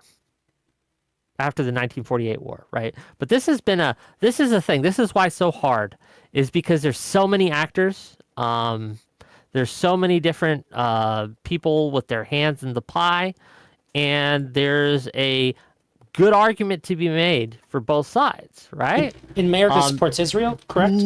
Yes. None of the people here. Here's my view, and this is what this is my thoughts. No one over there are good guys. Israel isn't the good guys. Hamas isn't the good guys. The Palestinians aren't the good guys. There are no good guys over there, right? There are groups of people who are trying to kill each other and have been for decades. And they have done various levels of atrocities against each other, right? At various times. And no one's hands are clean of blood over there. That said, if I had to choose between the IDF and Israel and Hamas, I'm choosing the Israel every time. Wait, these are three different entities? These are three different entities? IDF is the Israel's military. Yep, it's like the Israeli Defense Force, right? Yes. Who's Hamas? Hamas. Okay, we got to go basic here. Hamas is the current government, quasi-government of Gaza, of the Gaza Strip specifically. There's So the Gaza this is Strip, opposed to and then Israel. there's the West Bank. Okay, so you have Israel proper, I guess you would say, right? Then you have the Gaza Strip, which is on the west side. Okay, you have the West Bank, which is on the eastern side, kind of, right? Oh. And yeah, and It's almost like they made it hard to understand it. and so you have the different governments are in charge of the different places. So the West Bank isn't run by Hamas. Hamas has a presence in the West Bank, but it has its own kind of governing authority, quasi-governing authority. Israel still is kind of in charge in a way, right? So who does Hamas align with between Israel and Palestine? Israelis and Hamas Palestinians. hates Israel. Hates Okay. Israel. Has been trying to kill him for years. Okay. Okay. Hamas was voted in, at least partially, in the 2000s. So after Israel withdrew from the Gaza Strip, they had an election. Okay, there's two groups at the time. They had the Fatah, which Yasser Arafat and things like were in charge of. And again, man, I wish you'd give me more time to prepare this, and I'd get all my facts in a row. We can right? revisit too, but just yeah, to be this is clear, a- this is- Hamas I'm is just a giving you- governing body, correct? Is the name of this government? Quasi-governing body. Well, let me again. quasi-government body, right? Sure, They were but elected. that's what Hamas means, though. It's referring to this governing body, quasi-governing body. Yes, a Okay, bunch of thugs. it's Okay. not necessarily like any citizens or anything are automatically a part of this. Okay. So yeah. Correct? So no. This is in the now. Okay. Mhm. Hamas didn't exist back in the 30s. Okay. We're Yeah, well, I talking guess about what I'm the now. saying that the area that they quasi-govern over, their citizens aren't like automatically Hamas, right? No. Okay, then I'm Yeah. with you. Okay, Hamas and Palestinians are different groups, but one is over the other. And some Palestinians are Hamas, most are not, but some are, right? all So, Hamas are Palestinians. Not all Palestinians are Hamas. well, maybe there are accusations that Hamas is actually run and basically a puppet of Iran. So Is this like a legitimate claim? yes, there's some pretty good evidence that this might be the case. That Okay. they at least help fund them. Whether or not they and how much control they have over them, it is what it is, right? Okay. But yes, there's absolutely tons of good evidence for this. So back in 2007, 2006 ish, what happened was they had an election after, again, Israel removed itself from the Gaza Strip, dragged Jewish people out, basically, and said, "Okay, here you go. We removed ourselves." They still had the border wall. They still controlled the access, right? So it wasn't really removal, but you know what I mean. Okay. So what happened was They said you can stay here. yeah, kind of. Okay. Again, Israel's gone through different governments that said Is it different like things. it's still my house, but you're allowed to? This is your room in the house, but it's still my house. Is that how it went? Kind of. No. Okay. Again, I'm not an expert. I'm just giving you the Am overview. am I at least asking the right questions here to try to understand this? Kind of, yeah. Okay, Who, okay. Who actually Just owns try the to see land? Type see if I'm at deal. least following on the right track here. Yeah. So back in the 2000s, after this had happened, they held an election. Who's going to run our government? They elected a mixture of Fatah and Hamas. Hamas had gotten a majority, but not a plurality, if that makes sense, right? Sure. They didn't own like all the government, but they had quite a few of the Over 50%, positions. like less than 80% kind of deal. Gotcha. Ish. I don't know the exact number, and I'm hesitant to say. Sure. After that, about a year after that, maybe less, Hamas took everyone who wasn't them and threw them off roofs. Oh, So everyone in their government, all the Palestinians, right, the Fatah people, things like that, they took them up and they killed them. It was a coup. what was the fundamental they- difference between the Fatah and Hamas? How did they delineate? Why did they care? Good questions. Different hard lines, right? Like I can't give you like the Hamas was much more hard line against Israel than Fatah was. Okay, so they were more lenient with Israel. Joe Lewis says, Joe Lewis, like, where have I been wrong here so far? Like, again, I admit I'm not an expert, so maybe I'm wrong.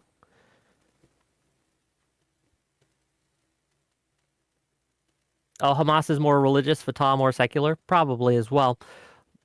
You don't know the difference between Fatah and Hamas? I mean, I know that there are differences, and Does I know that play Hamas, into why they'd be more Hold on. amenable to Israel?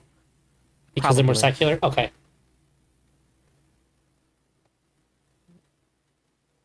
I mean, look, I can't give you this. I'm Joe Lewis. I'm not going to say things that I don't know are true. So if he asks me, give me a delineation 100% between Fatah and Hamas, I can't give you every single way they're different. But I can tell you that Hamas was, at least at the time, and still is, to my knowledge, far more hardline against Israel. And they killed the Fatah who were in the government that they were supposedly sharing. And they murdered them. And furthermore, to Joe, maybe tomorrow or the next day that you have, that we both have free, I'd be happy to hear. I want to talk to people about this that I can ask questions to and push back when things don't make sense to me. So, like, we can have this conversation in the future too. This is how I want to learn, so that way I can answer the things that confuse me in real time. This is how I'm choosing to approach this subject. So if you have issues with what Lake's saying, hit me up. Let's talk about it. But this is so confusing where I'm at right now. It's probably not great to derail him while he's trying to explain it to me. I'm open to anybody who wants to talk to me about it, as long as they're not going to get ass mad when I push back when I'm confused and trying to get things understood. Is that fair? I don't know. He could tell you if he thinks it's fair or not. But he already said, Joe Lewis, that he doesn't want to listen to a one-sided view of things, and he feels that all these videos, all these essayists, all these so-called academics are all just either pushing a very pro-Israeli or pro-Palestinian narrative, and he would rather not engage with this like that. So this is his choice. He asked me yesterday to do this. I'd said I'd give him my best overview that I could, and we're doing it live. The more I learn, the more I'll be willing to hear one-sided arguments that I can push back against and try to understand. But I need to have a foundation to hear these one-sided arguments from. So over the years, Hamas and Israel have been at war. I say war, in conflict is a better Sure, term. yeah. We've had different Israeli governments deal with them differently. Netanyahu, the most recent and current Israeli government, the Knesset, right? When-ish did he take power? Ish. 20 years ago? Okay. Shortly after this, right? 20-ish years ago. He's been in and out of power in Israeli government for a while. They tried to kill him a couple times. Assassins did. And his predecessor, one of his predecessors, was actually assassinated. The guy who's trying to work with Yasser Arafat on getting a deal done for a two-state solution, an Israeli actually killed him. A hardline, far-right Israeli activist assassinated him. So Makes sense. Because he didn't want to have any agreements. Gotcha. But as we go, right? So that's the 2000s, okay? There is a blockade that the Israel sets up, keeping out all sorts of product. The claim is, or Israel's claim is, that they want to keep munitions and other things, Iranian funds and guns and things from Hamas, because Hamas has indicated that they are a hostile power, a hostile government. Again, Hamas was one of the major groups who was bombing them, right? Who was shooting rockets at them and things like that. They developed an Iron Dome to deal with this. Okay. So basically, they're doing what anybody who could do this to their enemy would do, if they could get away with it. Yes and no. Look, they did a lot, and I don't have the. I'm not saying it's right or wrong to, but sure. Like if Russia could do it to Ukraine, they would do this as well, right? Yeah, they would do far worse. Okay. Okay. Right? Yeah. Yes. And so you have a situation where Israel is attempting to control the influx of resources. Palestinians obviously resent that. Hamas blames the issues that Palestinians are having on Israel and the blockade. Hamas also tortures and imprisons anyone who tries to work with Israel, right? Tries to make peace, tries to engage in some kind of talks and things like that. Anyone they can get their hands on, okay? While you have all this happening, okay? I know it's complicated, but you got all this happening over in Gaza. We haven't even talked about the West Bank yet, okay? So you have all this happening in Gaza. Meanwhile, you have the West Bank. The West Bank isn't controlled by Hamas, right? It has a whole different group in there. And Israel is letting settlements be basically built up, illegal settlements on the West Bank land, the Palestinian land, okay? So And the West Bank it's is encroaching. occupied primarily by Palestinians, and Israel is like pushing into it. Yes, basically. And by whose metric is it illegal that they're having these settlements? Apparently, the UN, international law. Oh, okay, sure. So, yeah. That's good grounds to say illegal. Okay. Yes. Now, again, we haven't even got to it. there's a lot of accusations of anti-Semitism against the UN, and the whole relationship of Israel and the UN has been fraught for years. A lot of the countries in the UN have at one time been at war with Israel for various reasons to I want to destroy ask you a it. loaded question. Go ahead. It's inherently loaded, but isn't anything that isn't going to benefit that's going to not benefit Israel? Can't this automatically be skewed as anti-Semitic no matter what because it is against a body of people that are Jewish? So there were a lot of people who would tell you that, but that's just not true. Simply opposing Israel is not anti-Semitism. It never was and never will be. There's a lot of Israelis who oppose the government of Israel. Oh, I just mean Israel- by like if the UN did something that was against what Israel wanted, would this be inherently labeled by Israel as anti-Semitic? Yeah, well, they always will call, like, the government of Israel will always call anything that goes against them anti-Semitic. Yes. Okay, sure. So it would be like bit if of you fact. did anything that affected me badly, I would say like, well, you're just bigoted towards Italians. Like, you're racist. It's like, oh, Yeah. you the cops arrested me because I had all this drugs on me. They're racist, right? That'd be the claim, right? But Okay, I just what making happens? sure that I kind of understand when people Now say there's claims of this goes anti-Semitism. both ways, because Sure, people sure. use that as a shield to say, well, I'm not anti-Semitic, I'm just anti-Zionist. But that's also kind of That's the one thing that I do fully Right. understand. Yeah, Okay. I'm not racist against black people. I just hate crime in poor areas. Okay. basically, right? Yeah. I understand. got I into a understand trend, doublespeak right? pretty well. Yeah. Or I've heard Hassan's chat. look, okay, yeah, like this is why this is insanely complicated, right? Yeah. And it's something that's beyond the scope of a single sit down to kind of go through and talk about. Yeah, Because- this is my primer. That's all. Sure. So you have a situation, right? And let's fast forward to the night, October 6th, okay? Yeah.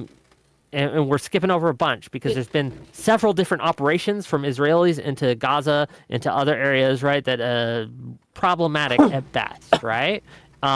They say they're justified. They might even be. Hamas Sure. has been basically using a system of tunnels that they have dug, a set of infrastructure that they have dug out, and has been firing rockets into Israel for years, thousands and thousands and thousands of rockets. So this is a situation you have, okay? It had largely died down. Who did October 7th against who? Oh, that basic. Okay. I said I put my head in the sand. Beans. I Subliminal ran from beans. this. Oh. So on October 7th, members of Hamas broke into Israel. They broke out of Gaza. They broke through the border, and they attacked everyone they could find. They It was like at a first concert, attacked- right? That was one of the targets that they had. They hang glided in, and they attacked concert goers who had been having a concert outside of the Gaza Strip. They killed and kidnapped dozens of people, right? They killed hundreds. They went through some of the different cities not the towns. I forget what they're called. They have a word for it, right? They went through and they killed everyone they could find. They videotaped themselves doing it, and they posted it all over social media. And it sent the world into a tizzy. Hamas was breaking out of its open air prison. They were gonna stick it to Israel, who'd been oppressing them for years.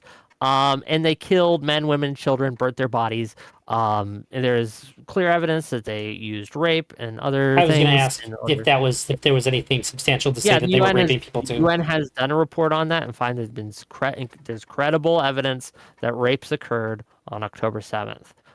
We have videos. I'm not trying to be gross. I'm trying to get the scope of the atrocity. I get you. Was this just to like adult women, or was it like children as well? Like, what's the level of like atrocity I don't here? know.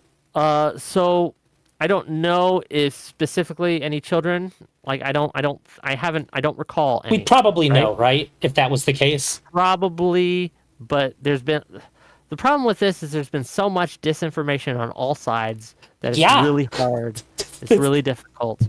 But from the UN report, there was credible evidence, right, that there was rape, that there was other sexual assault and other such things. They found corpses where they had nails nailed into the female parts, if you will, right? Ugh. Like, and these other things, corpses with their pants around their ankles and their underwear around their ankles, things like that. Pretty horrific. Yeah, it's pretty fucking gross. Yeah. Obviously, this pissed Israel off. Okay. Sure. And so Israel declared war, and it is currently in a war with Hamas in Gaza. Does anybody think have- that shouldn't have happened? Is that a... Yes, a ton of people were calling for ceasefire before the smoke had cleared from October 7th. Yeah. Okay. I feel like anybody would probably want to go to war if you're raping and killing your people. But even if you had it coming, you're probably going to declare war. You probably have to. Politically, you have to. But sure, continue. Even more people started to oppose it as it has gone on because they think that it is being conducted in a way that doesn't. Yeah, Well, I think that's different at least. Yes. Right? Is that what And people so- who would say? Like, most people agree that it's different to say that it should stop now rather than you shouldn't have done it. I think that and I do judge the different people differently, right? Like the people who were saying things like, oh, "What did you think decolonization meant? Vibes, papers, essays" on October 8th. I place them in a different category than people who 2 months in looked at it and said, you know what? I think Israel's conducting this in a way that is just over the top, that is not justified even by the attacks. And I think that's horrific. I think that Israel is trying to genocide or ethnically cleanse this land, and they should stop. And I put those so. things. Does this in side think different that baskets. basically they're just waiting for something like this to happen in order to do this kind of thing? Yes, Is that the argument? This is an excuse. In fact, some will even go to Like, say we were already ready to they go. let this happen, right? They let this happen. Like it was basically an inside job.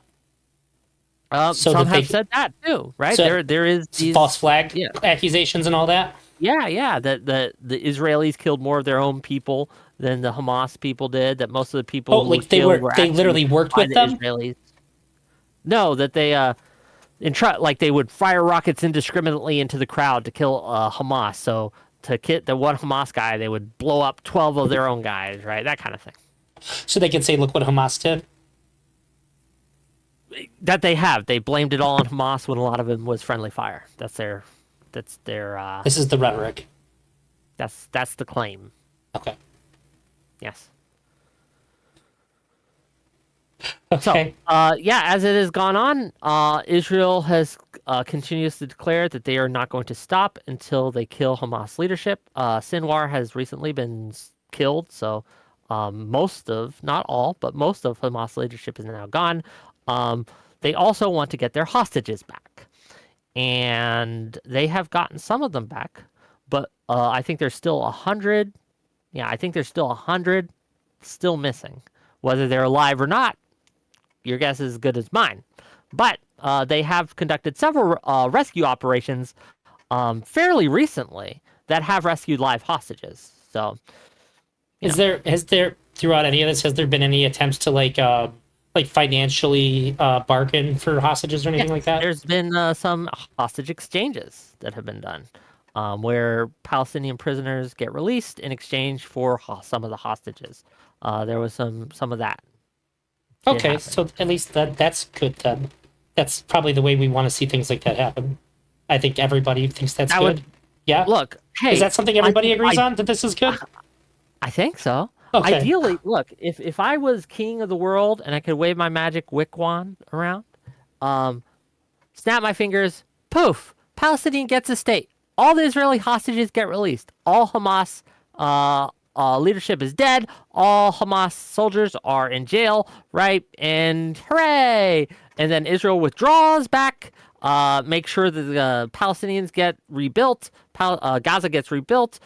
We get them all the resources they need.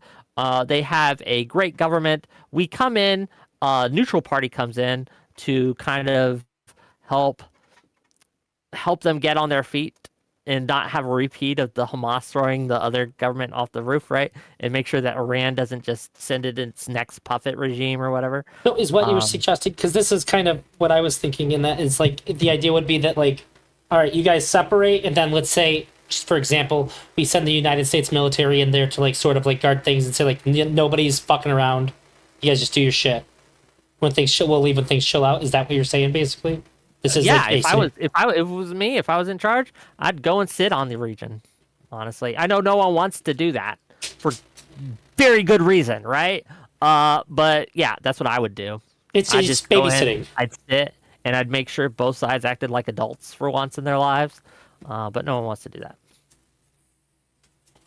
And this would be, I understand this would be what a two-state solution would be, correct? Yeah, and it would take years, honestly, and we would be there for years. Sure. And you would help them hash out borders, and you would enforce those borders. And yeah, So what is your take here? What does that make you? Does that make you a genocide denier or an anti-Semite? both. If depends who you ask.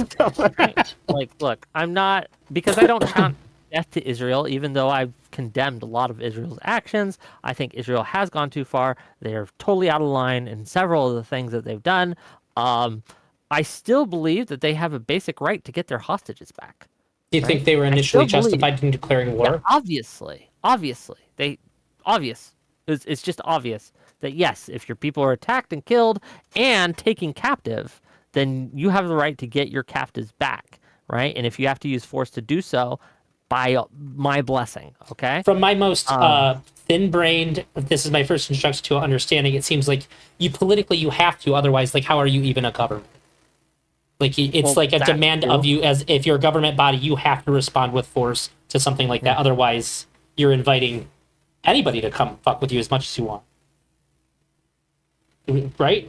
Well, yes. If Okay. this had been answered with like nothing, it would have just kept happening, right? Yeah. They And would maybe seem even to you're work. inviting it from even other people then as well. Anybody. Of course. Yeah, Okay. you have to respond. Okay. Is that oh, but you say that's contested as well. Well, of course, yeah. Like, there's a lot of people who say, "Well, no, we need diplomacy," and what does it even look like, right? Like, again, in an ideal world, yes, there would be no bloodshed.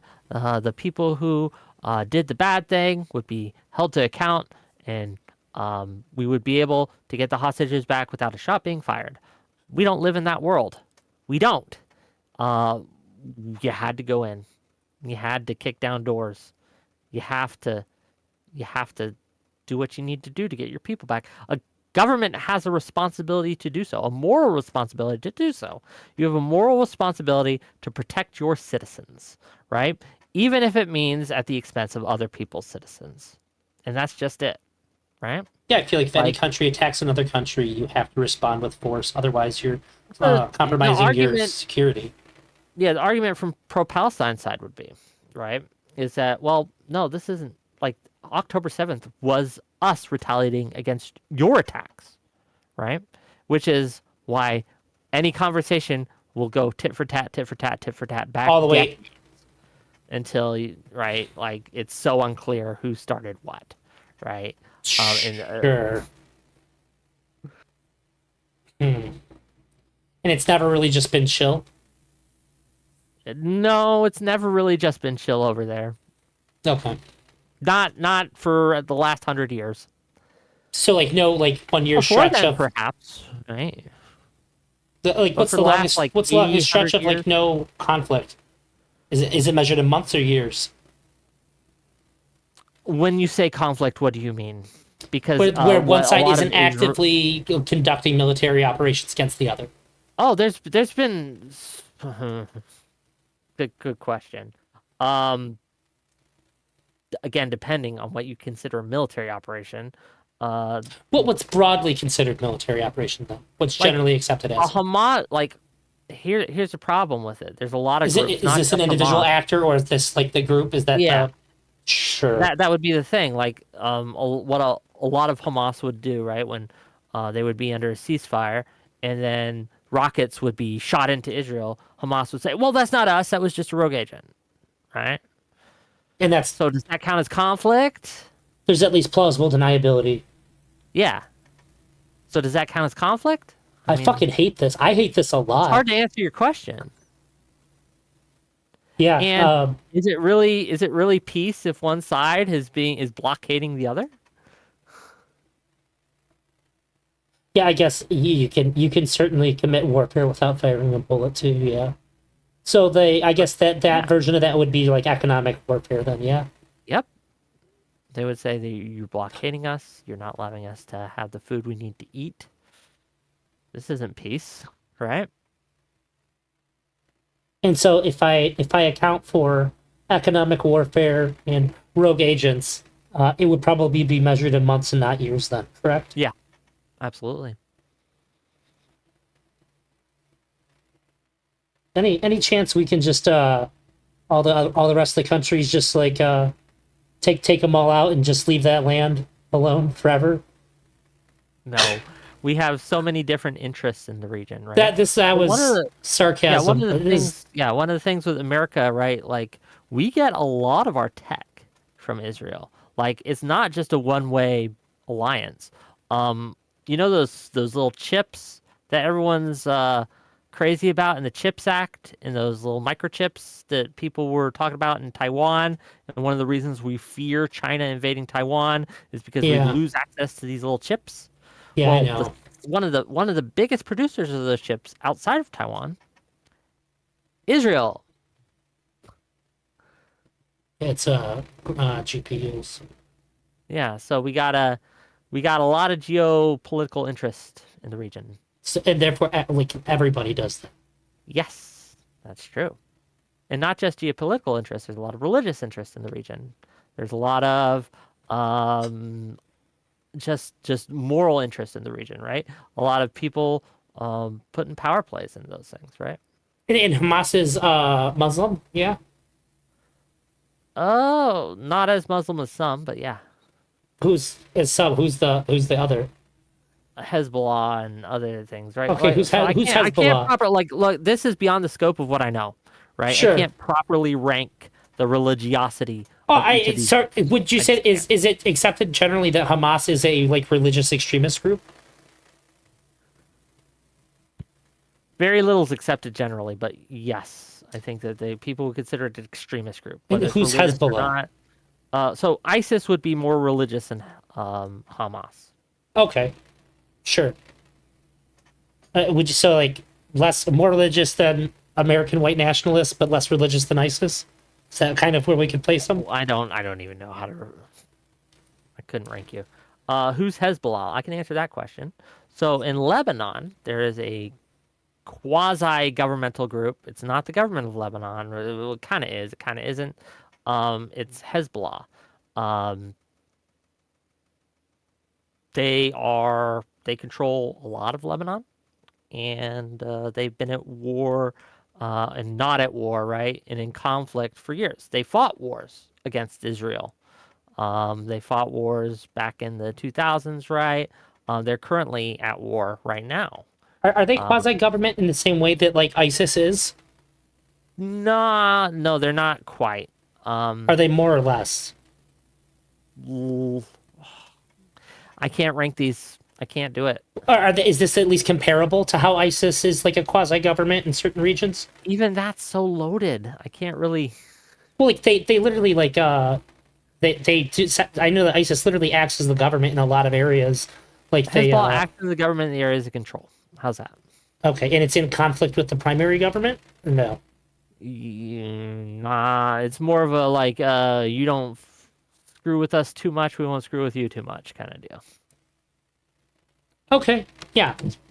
Again, this is very vague and broad. I have only a very vague understanding and broad of the interpolitical climate, the conflict between Lebanon proper and the Hezbollah. They are intertwined, right? This isn't. And how do they have any stake in Israel Palestine?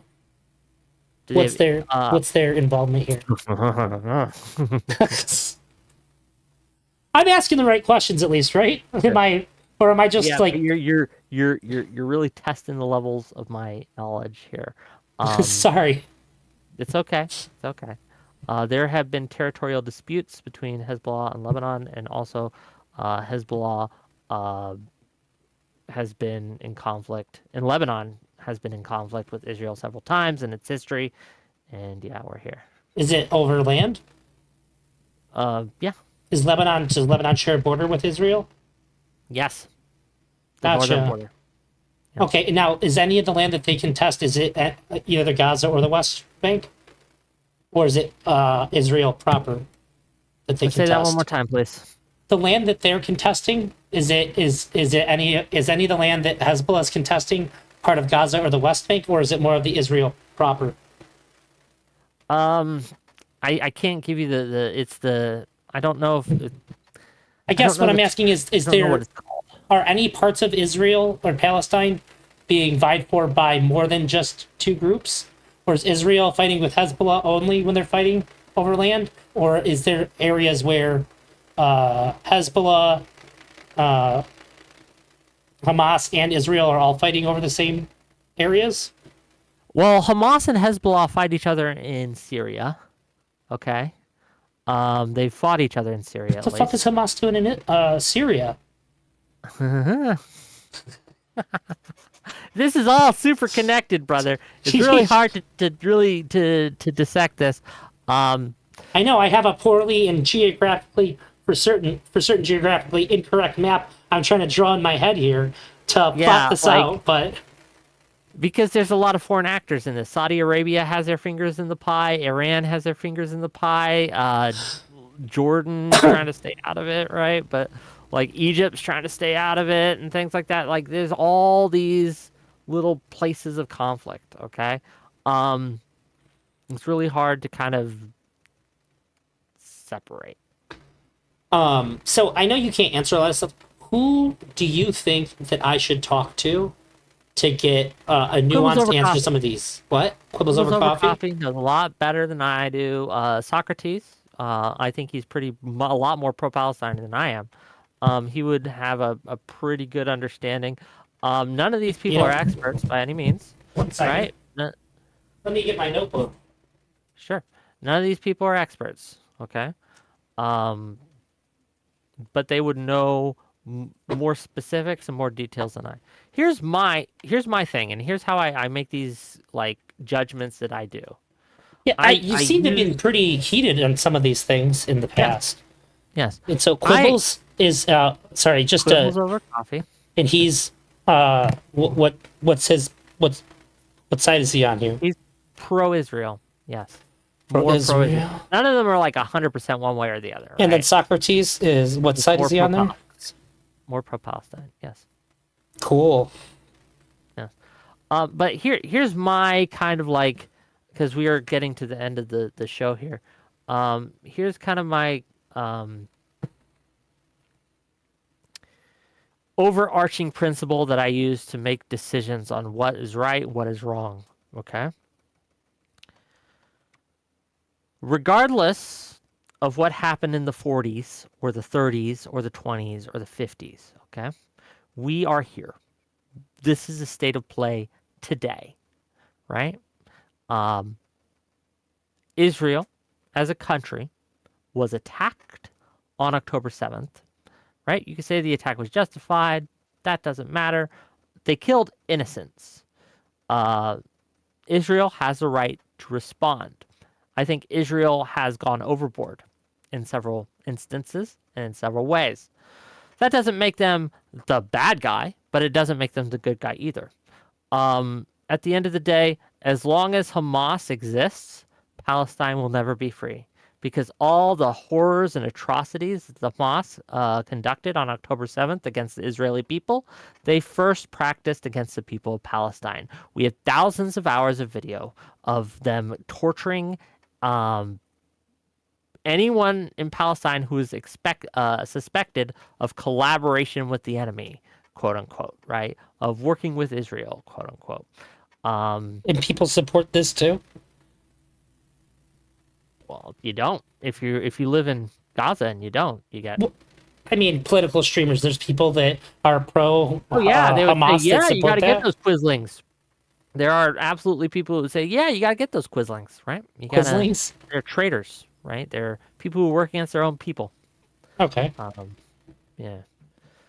Um, so, again, yeah, I don't think Israel should be destroyed. I think Israel is a better place to live for even Arabs than Gaza is, than Iran is, right? Than a lot of these other places are that want to destroy them. I wish that they would tone it down. I wish that they would be far more restrained than they are. But at the end of the day, they're the ones that have to live with their decisions. And as long as they're under attack, they have the right to respond. That's it. That's my take, right? And you would say again, that I think basically about and I want anybody. Palestine people to be free. I would love it if they had their own land. But again, as long as Hamas exists, that will never happen. What side of this Hamas wants has a to go. one-state solution? Both sides want a one-state solution. That's right. I actually remember thinking that when you were saying. So basically, only It outsiders. wasn't always the case, but Is it basically only outsiders that like suggest the two-state solution? there are people within both groups that want it. But It's the minority on both sides. right now, it seems to be the minority, unfortunately. Okay. And anybody without stake in the game would probably think this is best, yeah. Because the only reason you'd want a one-state solution is because you're invested. That's not necessarily true, right? I've had people who have no stake in the game advocate that Israel should just take it all, right? And they've made arguments for that. And I've had people come in and advocate that Israel should cease to exist and the Palestinians should just take it all. So When they say take it all, does that mean kill everybody in Israel and take it? they would say, no, we wouldn't kill them, right? They could choose to live with us or they could leave, right? That's what they would say. Now, what that would involve That realistically... sounds kind of anti-Semitic, right? Both sides say that. So, right, the Israel people would say, oh, no, Palestinians don't have to leave. They can, they can join our government or whatever, but they'd have to abide by our rules and things like that. So either side would be enacting an apartheid on the other side. Yes, it would be ethnic cleansing either way, honestly. Anyone who says we could destroy Israel or dismantle Israel without an ethnic cleansing is living in a pipe dream. It's just never going to happen. And there's different state solutions, right? If you ask even people who support a two-state solution, if you ask what that looks like, if you ask 10 supporters of a two-state solution, what does that look like? You get different answers. Does it sometimes still just look like an apartheid? A lot less times. Yeah. No, I can't think of a two-state solution that would be just apartheid. I didn't know if some people advocated for a two-state solution. Oh, double speak. Advocate for a two-state solution that's really just a one-state solution. Well, that's the claim both sides make, right? That, you don't actually want a two-state solution. This is just actually, going to lead to our destruction. God. I hate this so much. Look, it is just as bad as I assumed it was. This was a really poor overview. But in the time I had to work with you, hey, let's talk for an hour on this. That's what you get. Okay. I guess I just want to ask you in your chat. October 7th. Oh, go ahead. I want to ask you in your chat just so I kind of have a beat on this. Am I in the right headspace with the questions I'm asking to be open to learning about this? Does it seem like I'm approaching this the right way to get a good understanding? What do you think, chat? I'll let you guys answer. Because it's actually really important to me because I've avoided this, and if I go into it, I want to go into it right.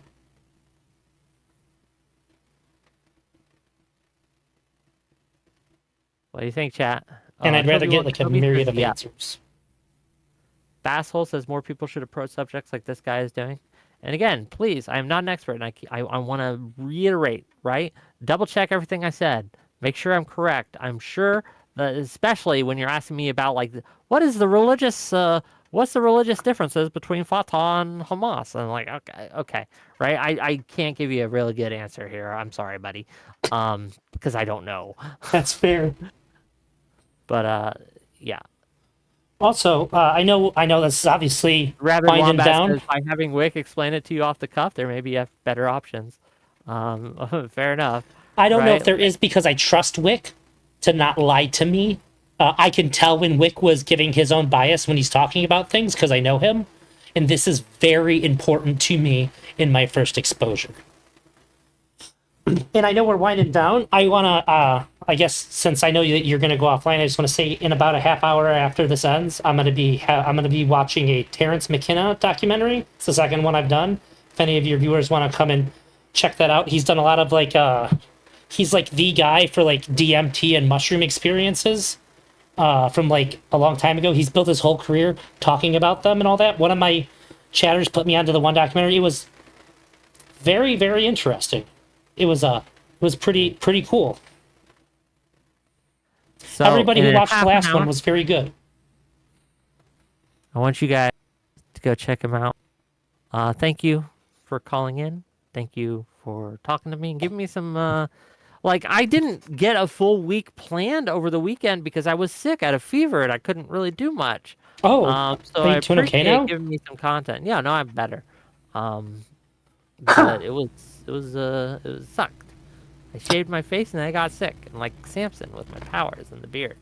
The AC where I'm at was making me sick for like a whole week, and I was like hacking up a lung the whole time I was streaming. I had a hoarse voice on the election night.